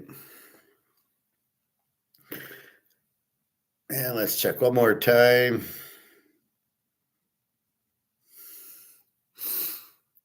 Let's see. 2nd and 10 at the Atlanta 30 with a minute left. So Indy's in chance to go into overtime, and 25 is 50. The total 48 would have been 54. It'll probably end 53 unless Indy scores a touchdown here. Houston 137.5, Carolina 5.5, 38.5, Tampa 2.5, 48.5, Cleveland 2, 37.5, Baltimore up to 4.5, 49, Buffalo 8.50, the Bears 4.5, 45, Seattle 7.45.5, Detroit 8.49, the Rams 6.49.5, San Diego 2.5, 44.5, Green Bay 1.5, 45.5. So that's today's 2 days plays.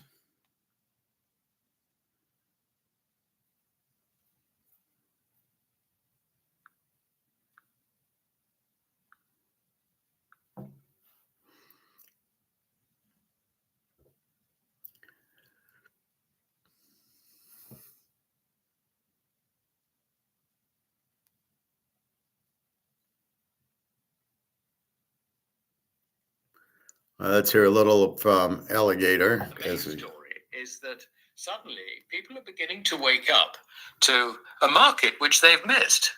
And if you look at it from a risk point of view, you ask yourself, where are the risks in this market? Well, undoubtedly, the performance of Bitcoin tells us that there's risk there. Main story is that suddenly people are beginning to wake up to a market which they've missed. And if you look at it from a risk point of view, I think he's talking gold.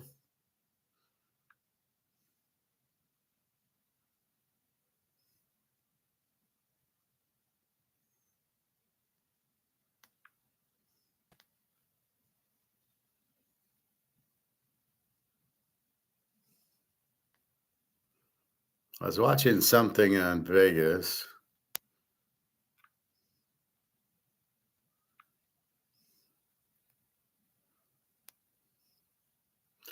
So why the strip is empty? Now, I know we've been talking about it. We're only going to watch the first few minutes of this. The world's biggest. On a Saturday afternoon in 2025, the casino floor at Caesar's Palace sits eerily quiet. The iconic Las Vegas Strip that once drew 40 million visitors now echoes with emptiness. Occupancy rates have plunged to just 78.7%, and visitor numbers are down by up to 12%. This is not a fluke. It is the result of a bold new strategy openly admitted by casino executives. One chief executive put it bluntly, "We only want rich people." Why did the city that promised everyone belonged now push most people away? Okay, so let's talk about that. You create a market selling my barbecue ribs, right?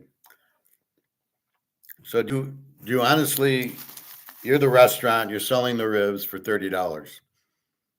You say, well, you know what? We're going to sell them for 45. And you know what? We only want rich people to eat here.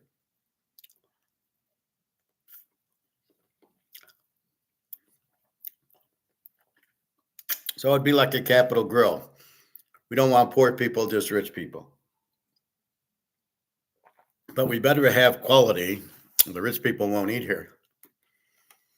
And it's a little different because the rich people, want a good meal, a healthy meal and stuff. But let's just say, for the argument's sake, it's a perfect analogy because Capital Grill has always been a steakhouse, a very classy place. So you wouldn't have the poor people there in the first place, or the average. You're just having the rich people, the mafia and stuff like that. So now you're the barbecue place, and you've had average people, you've had the poor, you've had the middle class there, and I'm sure you've had some rich people there. They like ribs too. And now you raise your price to $45 for the ribs. We don't want the poor people here. We just want the rich people. Okay.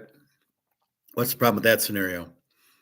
There is no two markets. The market that you have includes rich and poor. It's people who like barbecue ribs, barbecue chicken, some steaks. Those are your that's your market. Those are the people that are coming. Not you. So that's your whole scope. That's your whole market. So you can't sit there and all of a sudden say we're going to raise the price because we only want the rich to come. Well, I got news for you. You're going to kill all the poor people. This is like Vegas, right? You're going to kill the poor people. But do you really have two markets? Which you don't. You have one market. It includes poor and rich. And by raising the price, you're going to piss off the rich people. That's what Vegas is. You had the poor and the rich. So what's going to happen to the barbecue place when it's $45, $50 for a slab of ribs? You're not going to have anybody eating there because the rich would maybe go to Capitol Grill or Shula Steakhouse, but they're not going to the barbecue place. They go probably more for value. Oh, I like it. It's barbecue. It's $30. Okay, I'm eating there. Now you raise it to 45. So you're going to kill all your customers. And some of the customers come maybe for the dessert, maybe for the drinks, maybe for the chicken, whatever. There's options on the menu. And that's what you've done in Vegas. You're assuming there's two markets. There's one market, right? There's not two markets in Vegas. There's not a rich market and a poor market. There's people that like to gamble. I like to play poker. I like to bet on football. Those are your people that built Vegas that are looking for, $10 buffet, a $5 steak at midnight. Those are your people. By saying we only want the rich, then why do you have slot machines? Because the rich aren't playing slot machines. The rich are going to play your $100 blackjack and beat the shit out of you, or craps, or they're going to play poker. The rich aren't playing slot machines. So you make all your money on slot machines. There's a lot when I drove to Alabama and back, and I'd stop at a casino in Ohio. There was no gambling but slot machines. There was no craps. There's no blackjack. There was no poker. There was just simply TVs to watch the football, but not to bet on it. And just it was all slot machines because they know they're going to make money, right? They can't lose because they pay out 97%, which means they're going to make 3% on everybody. So the imbeciles who are running Vegas now are so clueless because they miss all the intangible money, the shopping, the eating, the drinking, and the slot machines and the cheap blackjack. Just because you're a millionaire like Bill Gates, you think Bill Gates knows what he's doing? He's probably playing $5 blackjack or he's playing slot machines because he's a moron. He's not playing $100 a hand blackjack just because he's rich. He doesn't like to lose either. I doubt he's playing poker. There's no way. I'd love to play poker with him. I'd clean him out. So why do they think there's two markets? So what they're saying is, well, there's the average market and then there's the rich market. We'll go after the rich market. It doesn't exist. It's when I do this, there's one market. There's rich and poor in it. But this is what they've decided. I'm going to buy a Camry for $25,000. There's rich people in it who don't want to spend $100,000 on a car. There's poor people in it who, okay, $25,000. That's one market. There's not two markets. There's not a second market here. So to say we're going after the rich, there is no rich market. And you need the lower market, like I said, to eat, drink, shop, stay in the hotel. The rich I've been watching Las Vegas with James Caan, and even the rich guys sit there and they want their comps. And if they don't get them, they're crying. So you better comp the rich because they're bigger babies than anybody. So to say there's two markets, the guy's out of their minds, and then you don't get the slot play and you don't get the food and the drink. And if you think everybody wants to eat at Gordon Ramsay, maybe one meal, but not breakfast and lunch. Maybe we'll go there for dinner. Nobody wants to pay $400 or $500 at Gordon Ramsay's. He's out of his fucking mind, Gordon Ramsay. He doesn't charge market, or he's trying to create this rich market. Maybe he's the one behind Vegas raising their prices, trying to make it very expensive to shop to go there. But if you think there's a rich market and a poor market, you're out of your mind. Well, we'll just charge a lot and only the rich will come. Who thinks like this? Communists? The oligarchs in Russia? That's about it. And by the way, I don't know if I said, I think the war is over there because basically Ukraine ran out of troops and Russia took another city, and that's it. There's nothing left. There's nobody to defend for the Ukraine. Nobody's stupid enough from the West to go fight the Russians. So I do believe the war is unofficially over.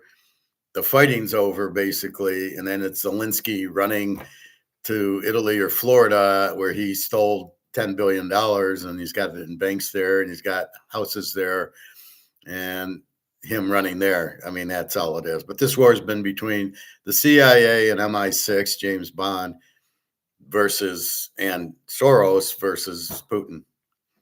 All right, a little bit more of this. Reveals a crisis that could change Las Vegas forever. On a day when the Strip should be pulsing with life, the silence is impossible to ignore. Caesar's Palace, once the heartbeat of Saturday afternoons, now sits in a hush, broken only by the low hum of distant slot machines. The Five Guys on Las Vegas Boulevard, a place where lines once snaked out the door, stands nearly empty. Even at peak hours, only a handful of customers drift in and out, their voices echoing in spaces designed for crowds. Casino dealers lean against silent tables, waiting for players who never arrive. The air, thick with anticipation in years past, now feels heavy with something else, a kind of absence that settles deep into the bones of the city. Hotel. Okay, so we get all that. You raise prices, you chase everybody away, but the rich, and the rich aren't going because the rich like the crowds and the colors also. They like the Stardust lighting up. Any poor or rich doesn't matter. And you like the crowds. You enjoyed being in the crowds. To make it like the rich or, James Bond is ridiculous. So, your personality is your personality. If you got more money or less money, doesn't matter. I haven't changed. We've been buying gold, and it was 1,700, and now it's 4,000. I'm the same person. Even though I've doubled my money, I didn't change. My personality is still, I still want to get a good deal on steaks and ribs and stuff. So this is the repercussion of what these idiots did by raising prices on the resort fees, on the parking, on the food, on the liquor, getting rid of the buffet. All the reasons, you've got to understand, the reasons you went to Vegas before was it was different than any place else. It had all the colors, all the things lighting up. You could eat very cheap. You could get free drinks if you played $2 blackjack. So it was like getting you out of your shell. You're getting entertainment. You can go to a nice show, Circus Soleil. You can't do that here. So you could go to a Circus Soleil. You could go to play poker. You can bet on football games, which I always did. And you've killed all that. Why did you kill all that? What was your point? Well, we just want rich people. Possibly the dumbest explanation you could ever get. You can't have all the people that see, because the demand is, I want to go see the lights and I want to gamble and I want to bet football, which you couldn't do anywhere else. And you couldn't, and there's poker there. So it was giving you a lot of gambling that you couldn't do at home. And now you can on your phones, but it's not the same. It's you still want to go to Vegas and not gamble on your phone. Who wants to gamble on their phones? I mean, it's fine, but I'd rather be there with the environment. And you got pretty girls, and you got the lights, and you got the football and the poker and everything. And I think most of the people were like me. That's why you went. What stays in Vegas, what happens in Vegas stays in Vegas. There's a reason of that slogan. So you've killed all that. You've made it so pricey that nobody can go or wants to go. Nobody wants to pay $50 for a hamburger. What are you thinking? Nobody wants these phony fees that you're adding on. It says $40 for rooms, $100 because of the resort fee. Parking, it's like going to Kroger's. You're going to pay for parking at Kroger's? Are you kidding? No way. Or Target or Myers or any of these. Go to McDonald's, pay for parking. It's insane. So what are you doing? Well, we're trying to make more money, but by adding cost, you take money. You don't get anybody coming, and then you see all the other problems. All the dealers, nobody's getting tips. The hosts, nobody's there. The other restaurants, nobody's there. The food courts, the shopping, nobody's there to shop. Nobody's there to play slot machines. Who would come up with this idea? I mean, let's really think about it. Who's really behind it? George Soros? Does he want to kill Vegas? Maybe. I mean, he's a Nazi. He wants to ruin people's experience. So what are they doing? It makes 0 sense, like 0 sense, because what's going on here? Why do you not want people there? And to say, well, we get online gambling. No, you want people gambling there. That's why you had cheap buffets. That's why you had liquor. It was to get people in to gamble. That's where you made your money. Now, you don't have anybody in there to gamble. And then you've raised the prices on the gambling. $50 blackjacks, $50, $25 craps. You got to pay $150 to watch the football game. And so what are you doing? Why do you not want people in there? You're not going to get shopping. You're not going to get food or drink. You're not going to get parking. You're not going to get resort fees because nobody's going to go. Who comes up with this idea? What idiot has learned economics would do this, right? You want the people in. We own an ice cream store, right? Me and Alex, we have an ice cream store. We want people in. And if they don't get ice cream, they'll get a Coke. Or they can come in and watch the football game. And then they'll get hungry and they'll eat. Or we'll serve drink. They can have a beer. But we want people in. We don't want everybody to stay out of our restaurant or our ice cream store. We want everybody to come in.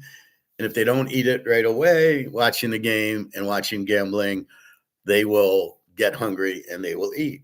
I know when I'm watching a football game, you get stress from the bet and then you tend to nibble. It's normal. That's what gambling is. The last thing I want to do if I have a business is to keep everybody away and then pretend, well, I only want the rich people. Okay, but they're not there. The rich people like the crowd too. They like the lights. They like the girls. It's the same thing. How many movies do you see the rich guy with the escort? I mean, they want that.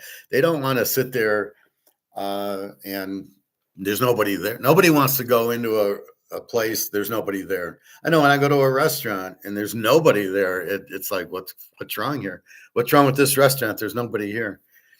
So this whole idea that we're raising prices to get the rich is bullshit. Nobody in their right mind would raise prices to only have the rich, as if there was a secondary, as if there was a regular customer and then a rich customer. Okay.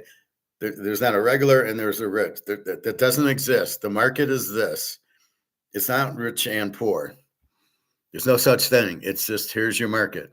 People will pay $3 for a 2-liter Coke or they won't. Why are they putting it on sale? So I go to I go to Myers yesterday, and the pop's 2 for $5. Well, aren't the rich buying the Coca-Cola? Apparently not. They like a sale too. And I don't know who they is. It's just people. Some have more money than not, but the personality doesn't change. They don't want to pay for resort fees, and they don't want to pay for parking. And if you don't give them a comp, they're going to get pissed, and they won't go either. They'll go somewhere else. So to think there's no competition, and as I say this with steaks all the time, you got $20 steaks. To think I'm going to pay $20 for a steak, you're out of your mind. Can I afford it? Yeah. Am I going to pay it? No. It's too expensive. It's not a fair trade with me. And that's where we get into fair trades. Not a fair trade. It's too expensive. Can I afford it? Yeah, but it's not a fair trade. So what's a fair trade? I pay for something that I feel is worth it. I get value for it. So therefore, let's look at a Montana rookie card. It's $100,000 for a PSA 10. Is that a good trade? Yeah, if it's going for $100,000, I'd rather have them out the PSA 10 Montana. It's a fair trade. The guy selling the card gets the money, and me gets the card, and we're all happy. That's what a fair trade is. And so basically what Vegas has done is not made it a fair trade. And even there's no such thing as rich and poor. Like the rich will feel like it's a fair trade either. The rich are just regular people like us with a little more money. They want a fair trade like we want a fair trade. So if you go to the grocery store and a 2-liter pop's $20, you're not buying it. Or in my case, the dark chocolate's $5.80. I just say, fuck off. I walk in, I see it. Fuck you. I mean, there's no way I'm paying $5.80 for dark chocolate. It used to be $2. It's not a fair trade in my mind. And I'm not going to buy it. And it's just going to sit on the shelf until they put it on sale, 2 for $5 or whatever. And then I'll buy it because then I think it's a fair trade. So let's go to Vegas. Are these resort fees? Are these paying for parking, expensive drinks and food, and no buffet? So why did people go to Vegas in the first place? Because they thought they were getting a fair trade. Let's go back to the 1980s and 90s. It was a fair trade. I could get a buffet for $5. I could get a $10 steak and lobster. Playing $2 blackjack. I could sit and watch the football games for nothing. I'd get drinks if I made a bet on a football game. The poker was good. The craps and the blackjack was $2 or $5. It was fair. And by adding all these expenses, you basically made it not fair. It's not a fair trade. Wait a minute, you're telling me there's a resort fee. That's not what I agreed. I agreed to $50 for the room. You're charging me $100, but you're not telling me you're charging me $100. That's not a fair trade. Paying for parking. Why should I pay for parking? I go to McDonald's, I don't pay. I go to Kroger's, I don't pay. Why would I pay to go to a hotel when I go to all these other hotels in every other city and I don't pay? You go to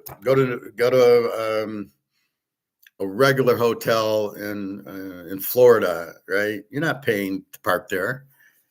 I was going to say New York, but you might have to pay in the downtown ones, but that's because it's very limited parking and the mafia runs all the parking things. But I mean, a normal hotel in Detroit, you're not paying to park there. So if you don't pay to park at hotels, why are you charging me to park at this one? Very offensive. So all this is not what we want as a fair trade. So we don't keep trading with you. We move on. Oh yeah, I won't go to Vegas. I'll go to Lake Michigan. I'll go to Austria. I'll go to Amsterdam. I won't go to Vegas because it's not a fair trade. If I go to Amsterdam and it's an $800 flight and the room's $100 and that's it, and you're not probably getting a car, you're just taking an Uber around and you're walking around the district, that's a fair trade. And the girls are 50 euros, that's a fair trade. The girls are 500 euros, maybe it's not a fair trade. But 50 euros is a fair trade for the girls. And that's what you do if it's a fair trade. So if you're doing a $5 buffet, it's a fair trade. It's better than you to pay $10 for the buffet, but They draw you in, and now here are the blackjack tables, and here are the roulette tables and the craps. You go, aha, oh, $5 for blackjack. That's a fair trade. I'll pull out $100 and play a lot of hands and have fun, and it's entertainment, and it's a fair trade. But you make it $50 a hand blackjack. No, that's more than I can afford. It's not a fair trade because I know there's a house advantage, and I know I doubt I'll win. But if I lose 100, I don't care. It's a fair trade for the entertainment. Going to Circus Olay and paying $75 for the ticket is a fair trade. I get this nice Circus Olay show. It's got to be a equal, fair trade. I'm exchanging money and you're giving me something. But if the cost is too expensive, it's not a fair trade. These Detroit Lion tickets are like $500 a ticket. That's not a fair trade. It's not worth $500 to go to a football game, especially the Lions. That's ridiculous. So you don't trade it. Yeah, $50 to go to Lions. I still wouldn't pay because I wouldn't want to go to any of their games. But the fair trade is that. You do the same thing with girls, like I did with Carmen. She wants money, but the problem with Carmen is, you weren't getting a fair trade with it. You weren't getting love back for the money. She was just taking the money and giving you nothing in return. It's not a fair trade, right? So that's the big problem. Like you don't mind helping somebody if they appreciate it, and you get something and they get something, then it's a fair trade. The girls in Amsterdam, you give them $50, you have, hot sex with them. Hey, that's a fair trade. The $50 is the hottest girl I've ever seen. Yeah, okay, we'll do it. That's the key. Do you get a trade back? Does both parties get it? So when I mentioned the Montana card, he gets the money, you get the card. It's a fair trade. He gets enough money that he wants, you get the card you want at a fair price that you can see on eBay. It's $100,000. Okay, I'll pay for it. And that's really the problem. And that's what's happening in Vegas. So if we go back to Vegas, but it's the I don't know what you call it. It's the outer things that are getting hurt. When there's people there, there's girls, there's food, there's liquor, there's shopping. But when you keep people away, all the peripherals, that's the word, peripherals get screwed. The girls get screwed. Strip clubs get screwed. The restaurants get screwed. The bellman gets screwed. Nobody's at the hotel. You still have the fixed cost. You still have to maintain it and clean it and all the maintenance. And the girl comes in to make the bed and all that. They're all hurting because there's nobody staying in the hotel. You're missing the point. There's nobody gambling. You got dealers there. Oh, we're going to have all AI. Nobody wants AI. To think anybody wants AI is ridiculous. Nobody wants AI. It's stupid. And to think you want an AI dealer instead of a real dealer is stupid. So if I was sitting here and I'm AI, would you listen to me? I wouldn't listen to me. You like my personality and my skill set and what I teach you. Teaching you gold. I mean, can you teach it with an AI? Would anybody listen? I doubt it. So it's a fair trade. You listen to me and I teach you to buy gold and silver and football games and stocks and health and cure cancer and all this. So you listen, and even this fair trade. You listen because you're getting a fair trade. I'll listen and then I learn information that I couldn't get anywhere else. That's a fair trade for me. And it doesn't cost you anything to listen to me. So you have that, but that's what it's all about. And Vegas then loses the peripheral. Nobody's eating at these restaurants. Nobody's there to shop. Nobody's there to eat. Nobody's there to drink. You're not getting parking money because nobody's paying for the parking. I have friends that live there and they're not paying for the parking. They don't pay. They find where it's cheap parking or where it's cheaper. One guy goes to the Raider game and says, I know at this area I can get $2 hot dogs, and everywhere else it's $20 hot dogs. So that's what they do. It's a fair trade for them. A $20 hot dog is not a fair trade for anybody, plus the hot dog's a piece of crap. But that's what's happening. So to say I want to get I want to charge more and get the higher, you've created a non-fair trade environment. Who wants to go to a non-fair trade environment?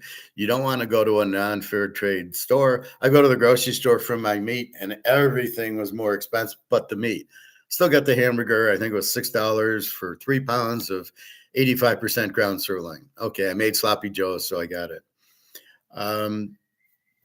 But that was a fair trade. But everything else there, the salad dressings were $1 more than at Meijer. The fruit was $1 more than at Meijer, $2 more at Meijer. At Meijer, I can get a red pepper, yellow pepper for $1.60 per piece. There it was $5, and I don't know if it was per piece or weight. But it's a joke. $6 and I can get $1.50. What are you kidding? It's not a fair trade because I can get it somewhere else. I can substitute you by going to another store or substituting a steak for a chicken or salmon. I'm noticing the salmon was $20 for a long time, is now I can get it for $11 or $12. They're tired of not selling it.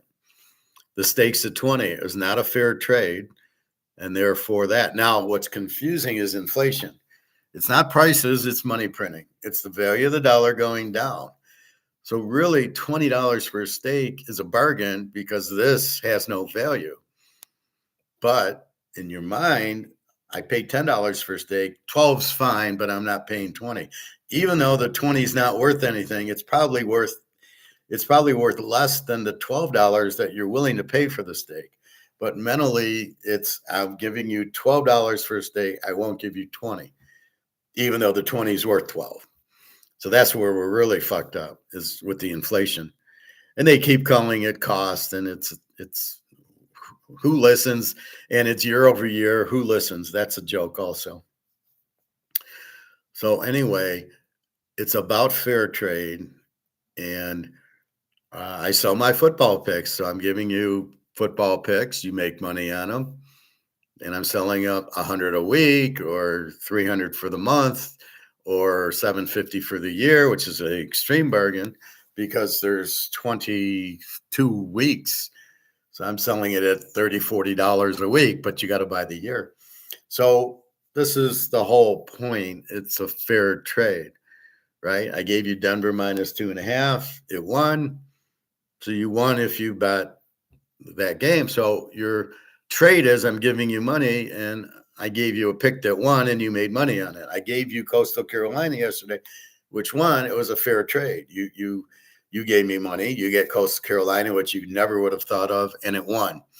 So you're getting winners from me, but you got to realize I can't go 100%, which sometimes people miss.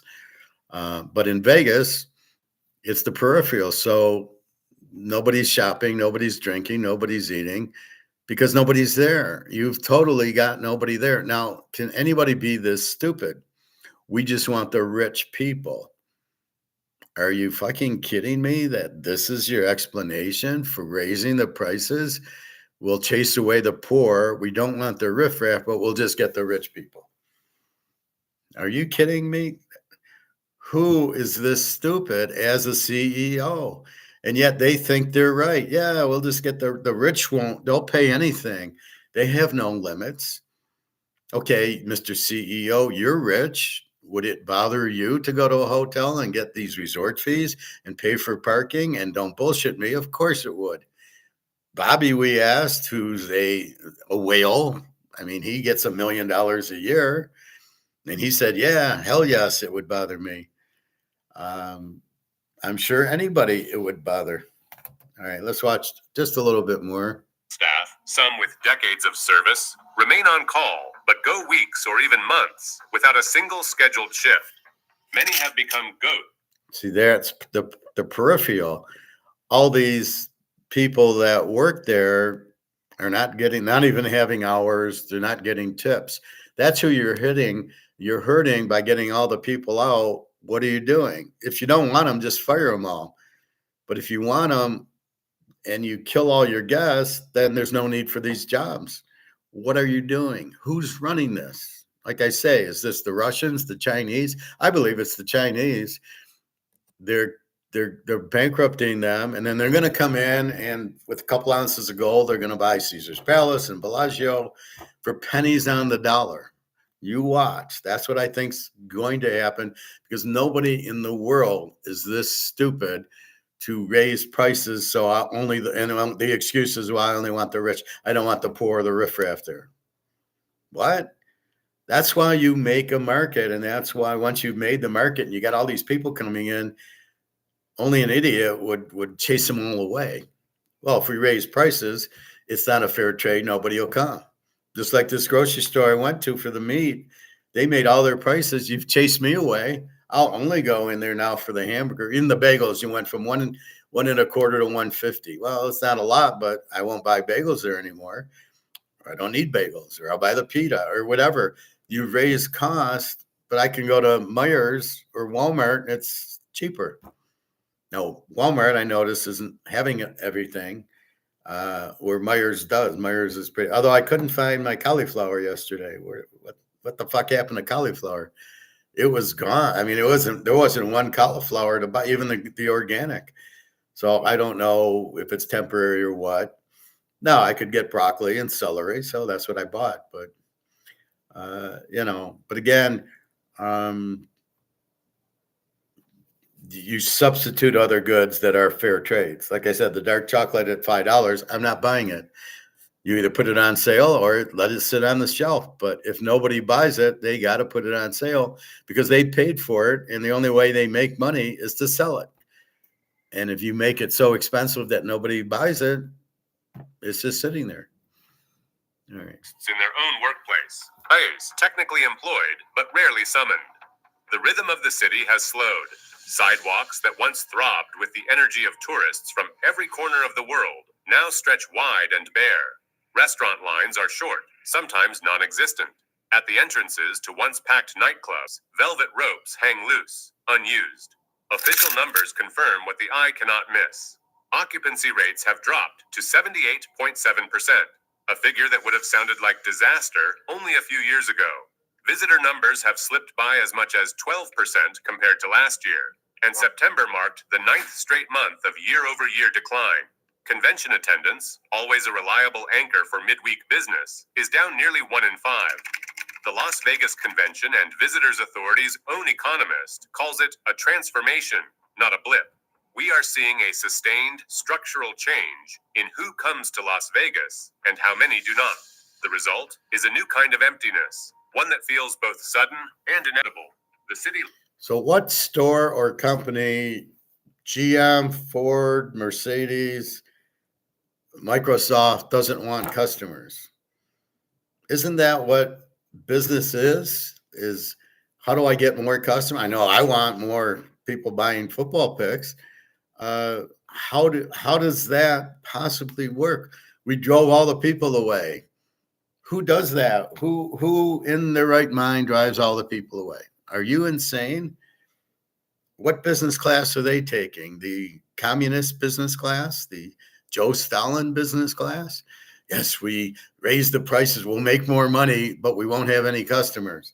How are you going to get more money without customers? And then everything around there, all the little McDonald's and CVS's who rely on all the people to come in and shop aren't there. Oh, they come in for conferences, but later on they say, we're not going to go for our conference there anymore because it's too expensive. They got to pay the resort fee and the parking. So they end up, we can go to Arizona and do our conference for a lot less money. And let's not forget, businesses are there to make profit and we'll have less. I don't know who goes conferencing there anyway, because it's called Teams. It's Microsoft. And I can, just like I'm talking to you now, if we're on Teams, I can talk to you. You can talk to me back. And basically, that's it. I mean, we don't need to travel and meet. We can just do Teams. So why any business goes to Vegas for a convention is got to be out of their minds. But as expensive as it is, they won't be. They'll look for a better place to go, and that's what it says a little later in the video. Lights still flicker, but the footsteps have faded, like the ghosts of those who once believed a seat at the table was reserved for everyone. The Strip looks the same in lights and signage, but the atmosphere that made Las Vegas feel open to everyone is gone. The question hangs in the quiet. What does the city become when the crowd that made it electric is gone? The silence. Again, it's not a fair trade. It all comes back to economics. If you're not giving it a fair trade, why should I go? Why should I spend $50 on a hamburger when I can go get hamburgers here? I got $6 a pound for ground sirloin, 85%. Why should I pay $50 when I just paid $6 and I'm going to make 4 hamburgers for the pound? Why would I, or maybe 3? If I can get 3 hamburgers for $6, why would I pay $50 for a hamburger that's probably not very good? Or Gordon Ramsay charging $200 for a hamburger. Go fuck off, Gordon Ramsay. You're fired, Gordon Ramsay. So it's because it's not a fair trade is why Vegas is broke. If you raise the prices, people see it as not a fair trade and won't go there. And I don't blame them. Why would you go there? So, I mean, that's the whole point of it. It's not a fair trade. So whatever they say, oh, it's for the rich aren't going there either. It's still not a fair trade to them. They're not James Bond. They don't want to pay, $500 for a hamburger. I guarantee you James Bond doesn't want to pay $500 for a hamburger or the others. James Bond would do, but the government would pay for his expense, not him out of his pocket. So yeah, you have your billionaires. They're still cheap. They're still going to want fair value. The point of the fair value never goes away. Nobody wants to pay $30 for a hamburger, right? Or if they're looking at a $50 hotel room and then you charge $100, nobody wants that. Now the rich aren't looking for the $50 rooms. Maybe they're looking for the $200-300 room at Caesars because they want peace and quiet and they're rich. Maybe, but they want it comped. They don't want to pay. Nobody wants to pay out of their own pocket. They want the hotel to comp it. And the hotel is telling you we're not going to comp it. That's the point. We're charging you more. We want the whales to come, and the whales aren't going to pay because the whales don't pay. They get comped. So they're not going to gamble there, and you've screwed the gambling. So who's your audience? Who's your market? They don't even have a clue. Oh, it's the rich. No, it isn't the rich. The rich don't. This market is not for the rich. It's for the morons who don't have their own money. Okay, so maybe it's for the government, which maybe the government's doing it. So it's for the government. So maybe this is a Larry Fink, JP Morgan thing where they're trying to bankrupt.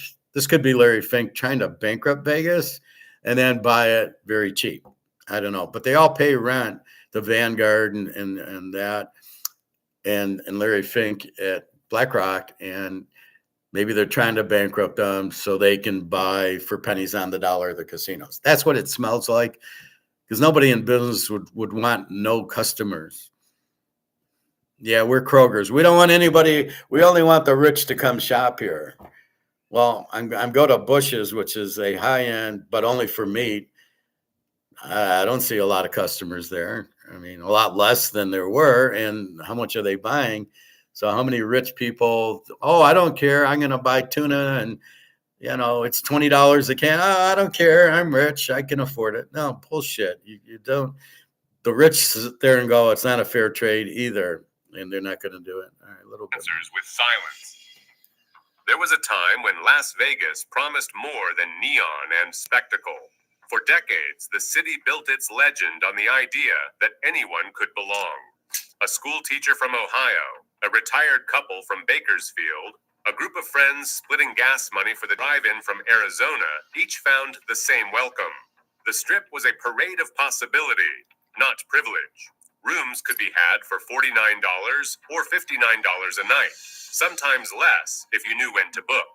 Parking was free, no questions asked. The clatter of chips at $5 blackjack tables mixed with laughter and the steady rattle of coins from slot machines.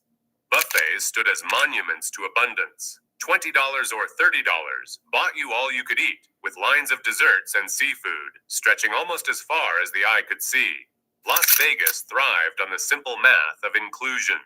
40 million visitors a year poured into the city before 2024, drawn not by exclusivity, but by the promise that everyone was welcome. For families, a 3-night escape cost around $1,200, enough for a room, a few shows, and maybe a little luck at the tables. Drinks flowed freely for anyone willing to try their hand, and even a modest night at the slots might earn you a comped breakfast or a discounted stay. The city's greatest trick was making the ordinary feel extraordinary. So you're getting a fair trade. Wow, I can get a cheap buffet and I can play slots. And, I don't normally play slots in Cincinnati, but you know what? Go to Vegas, I can play slots and gamble a little. Everybody likes to, but not to go broke on it. Oh, I'll take out $20 and play penny slots. Okay, it gives me something to do. It's exciting. It's a fair trade. The food, the buffets, a fair trade. The hotel, a fair trade. You've killed it all. George Soros, Larry Fink, who's behind it? One of those two idiots. And that's the point of you've now made it an unfair trade, but you think the rich are you think it's a fair trade for the rich because they have more money that they're going to pay for resort fees and parking and $100 buffets and $20 drinks and $30, $40 hamburgers? You're out of your mind. Bobby said no. Bobby's gets $1 million a year from his little New York Met little extravaganza. So no, the rich don't want it either. Anyway, let's see what happened in the Atlanta game. And the final, Indy won 31-25 in overtime. So I had Indy just kick the field goal at the 5-yard line on 4th down, and they would have won it with the field goal at the end. Wins at 31-25. Colts top Falcons overtime thriller. Was it a thriller? No. Jonathan Taylor's game-winning 10-yard or game-winning touchdown paces Colts to overtime victory. Oh, it was in Germany.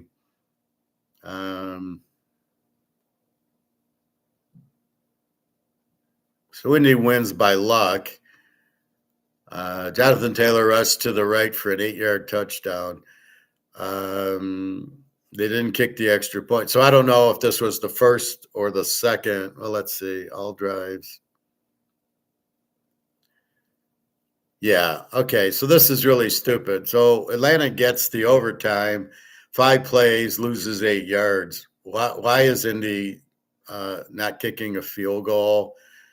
Do they not have a field goal kicker? So you got the ball 2nd and 4 at the 8, and you're not kicking a field goal to win the game. You're risking this guy fumbling the ball. And yeah, what can I say? These are the stupidest coaches I've ever seen. This guy's an idiot coach.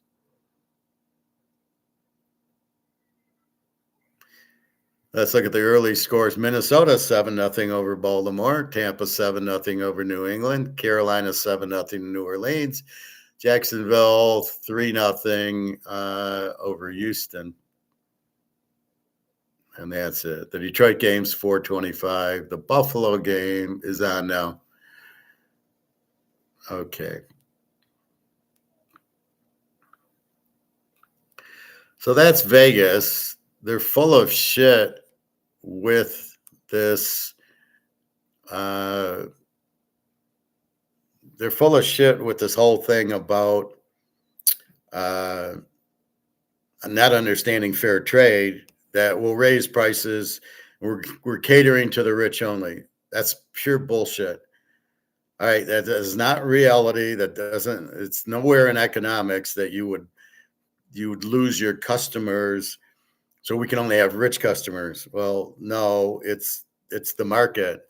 The market's the market. There's rich customers in here and there's poor customers in here and there's middle customers in there. to get rid of your customers. What is this then? Okay, so we get rid of the customers, and now here's what we're selling, but there's nobody home. There's nobody to buy. What in what world are you idiots doing?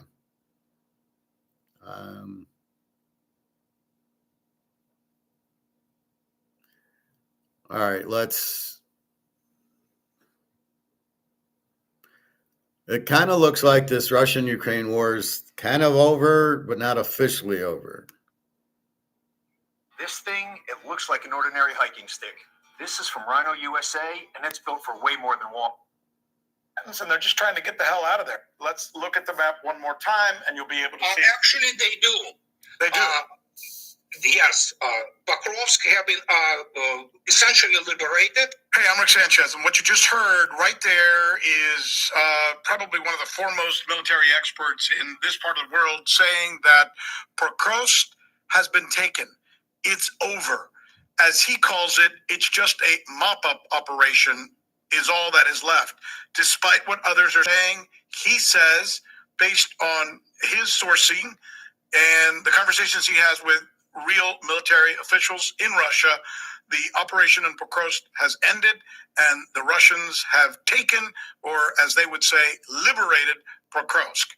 Also, he mentions that the war with Ukraine is essentially over. Again, quoting him, his words. He's not the only one saying that, by the way. He says it's just a matter of time now as to how long it takes Ukraine to succumb, or the Ukrainian government, really, and how much territory Russia will end up taking. I ask him about Odessa and other places, and he explains it. But we start the conversation, interestingly enough, with him getting really pissed off when I show him and this video that we've been talking about in Kupiansk of elderly people, refugees really, trying to get out of the fighting and avoid the fighting and avoid the war, getting killed by drones. And I mean, this is the new reality. I just wanted to show you that it sounds like it's over. Zelensky's the one keeping the war going, and he's not really in the government. He didn't get elected. His term ran out, and he just said, "Oh, there's a war. We can't have a new election." What are you talking about? We were at war. FDR got elected 4 times, even though the limit's supposed to be 2, even though he was very corrupt and he was a moron. Everybody loves FDR. I don't know why. He caused the Depression and then caused the war, and millions and millions of people died because of him. But, he was a great guy. Okay. So that's what you have. Zelensky will not negotiate. He wants to win. He can't let Russia win. It's insane. This guy's the stupidest man alive, except for the guy in Vegas. Maybe it's the same guy. And so Russia's basically destroyed it. They don't want Europe. They're not going to Germany, Italy, France. They got a big enough country in Russia. They don't want the Ukraine. They just want their Russian cities back that were stolen in 2014, Odessa and Kharkov and the Crimea and Donetsk. And I was in Donetsk just before that happened.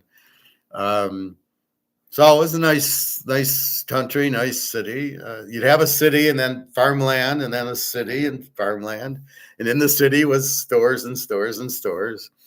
I love Europe. It's all stores. Right? You go to anywhere, Monaco, France, Spain, Italy. It's all stores and stores and stores and stores. Well, Italy wasn't, because it was on the coast, and you couldn't put stores on the. As I show you, a lot of my thumbnails are Italy and the Mediterranean, and obviously you couldn't put stores on that side of the street. But that's where it's at. It's crazy. You're not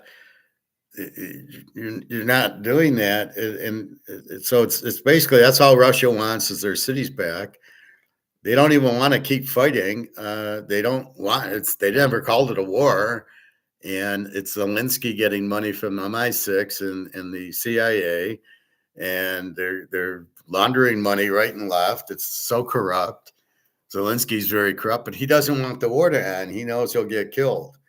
So he keeps the war going because that's what MI6 and CIA want. So James Bond wants this war going, amazingly enough. And so they won't end the war. So they'll kill everybody. They're getting 70-year-old men and 15-year-old boys to fight, and they're illegally kidnapping these people, putting them in uniform, saying you're fighting. They're not trained. They last about 2 hours, and then the Russians get them and they just surrender or whatever. They are killing their own people for surrendering if they do. So you have an army that's really just a bunch of slaves. You have this idiot Zelensky who's I heard he's a cokehead. He's addicted to coke and heroin, and he just has all this money in the banks that he stole. So when we give him $20 billion, he takes it and says, thank you, and buys drugs and puts it in and nothing's going to the military. That's why he keeps asking for money. There's nothing in the military for it. It's a joke, and they need to end the war because it's senseless. This is the stupidest war I've ever seen. At least, okay, World War II, you're trying to stop Hitler. There was no reason for the Vietnam War. There was no reason for the Korea War, except for the defense contractors to sell their weapons, because that's who's running the U.S., which is embarrassing enough. But this is absolutely ridiculous, this war. And, it happens when I'm trying to date a Russian girl and a Ukraine girl, and I can't really go to Russia because U.S. guy trying to go there, and the war, and getting a flight, and using my money to pay for a hotel and food. And then the Ukraine girl, I can't fly to Ukraine, so we meet somewhere else. It's insanity, and it's been going on for 4 years of insanity. This is how corrupt and stupid. This is all George Soros against Putin, because Putin tried to get George Soros. So this is George Soros's war. Don't kid yourself. Don't kid yourself. George Soros runs the U.S. and is shorting the dollar, which is why you have this massive inflation.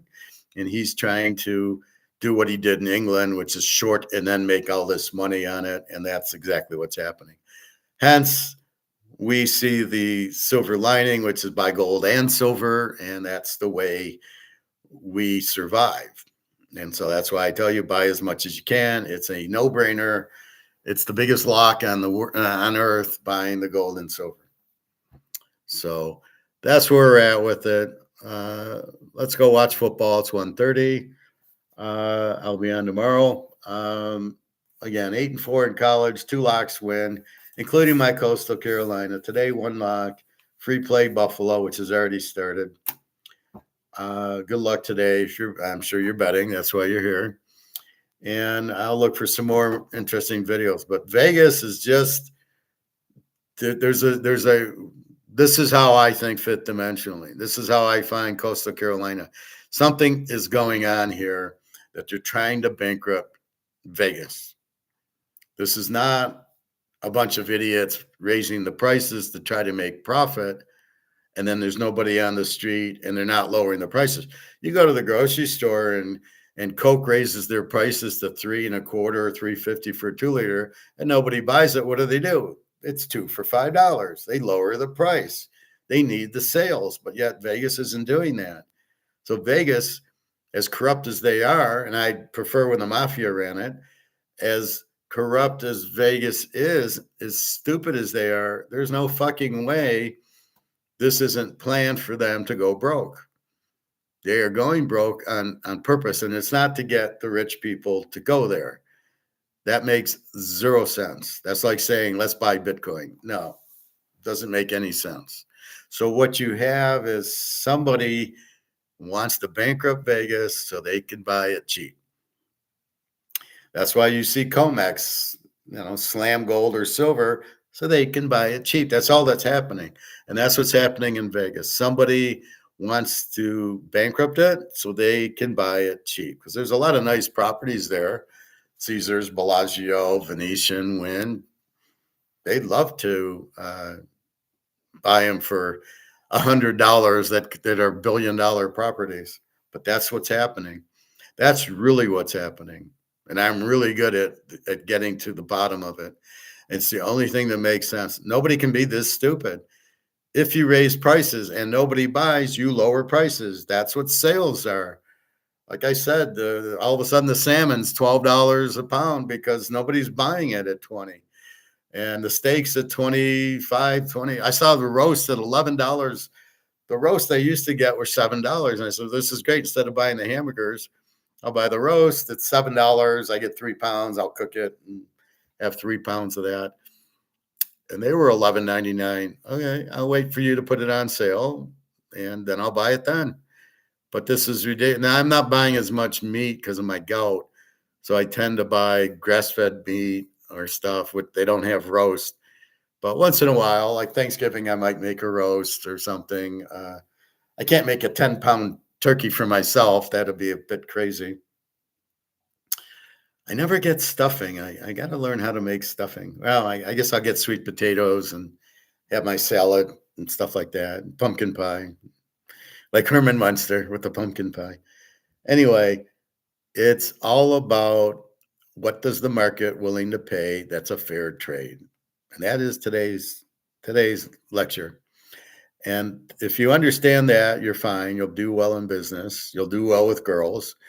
It's the same thing with girls. What is a fair trade for the girl? It's, oh, I'll take you to dinner and I want a kiss. If you don't give me the kiss for the dinner, I don't take you out again. She realizes, well, I better find a cute guy so I can kiss him when he takes me to dinner. And if he doesn't take me to dinner, he gets no kiss. And then there's no date, and then it doesn't go anywhere. So the girl's looking not necessarily for a cute guy, but for a guy who can take her to dinner. Girls want to feel safe and secure in every way. In other words, I can tell him my dark secrets, and I can, he's got money, so he can take care of me because I'm a girl and I want to be taken care of. It's just their nature. Do all girls feel that way? Most of them do. Some don't. But I've got very few girls who, if I say, well, I don't have any money, that stick around, right? So it's a money issue for safety, and then it's a security issue as well. Okay, I'll live with you, and you'll take care of me, and then I can be free with you, and oh, he'll let me smoke, or he'll let me drink, or he'll let me do drugs, and that's what the girl needs, so she can be herself and do that with you. And then you get the fair trade, you get the kiss at the end. So it's like, okay, I get the kiss. She can drink, I don't care. And you can't control them. If you try to control them, you'll never get them. But it's the fair trade. Okay, yes, I'll kiss him and I get to drink. I get to be myself. I get a nice dinner. He's got a nice place and I can relax here. Mostly I can relax. There's no arguing. There's no fighting. He's kind to me. It's all the fair trade, and you get the kiss, and that's why you get married. I get the kiss, and she gets the money, and she gets to do what she wants, and everybody's happy. And that's really what it's about. Everything is about a fair trade. If it doesn't benefit both sides, there's no trade, and without a trade, then what happens, right? So that's why you're always trading. And that's why I help the girls, and everybody bitches at me. Well, when are you giving money to Daria for? Well, because it's a fair trade. She needs it, and then I get the kiss, and it's worth doing that to get the kiss and to get the love and to get everything else. So that's why you do it, because I know I have to anyway. And if I can afford it, that's the other thing. So we will see. But that's fair trade for everybody. All right, let's watch some football. www.teaserking.com. And good luck on today's games. Buffalo is your free play. And we'll see what happens. All right. And again, we're trying to predict the future using stats, using different trends, using different variables to try to conclude what we think the final score will be. And it ain't easy. All right. Good luck, everybody. www.teaserking.com. Take care.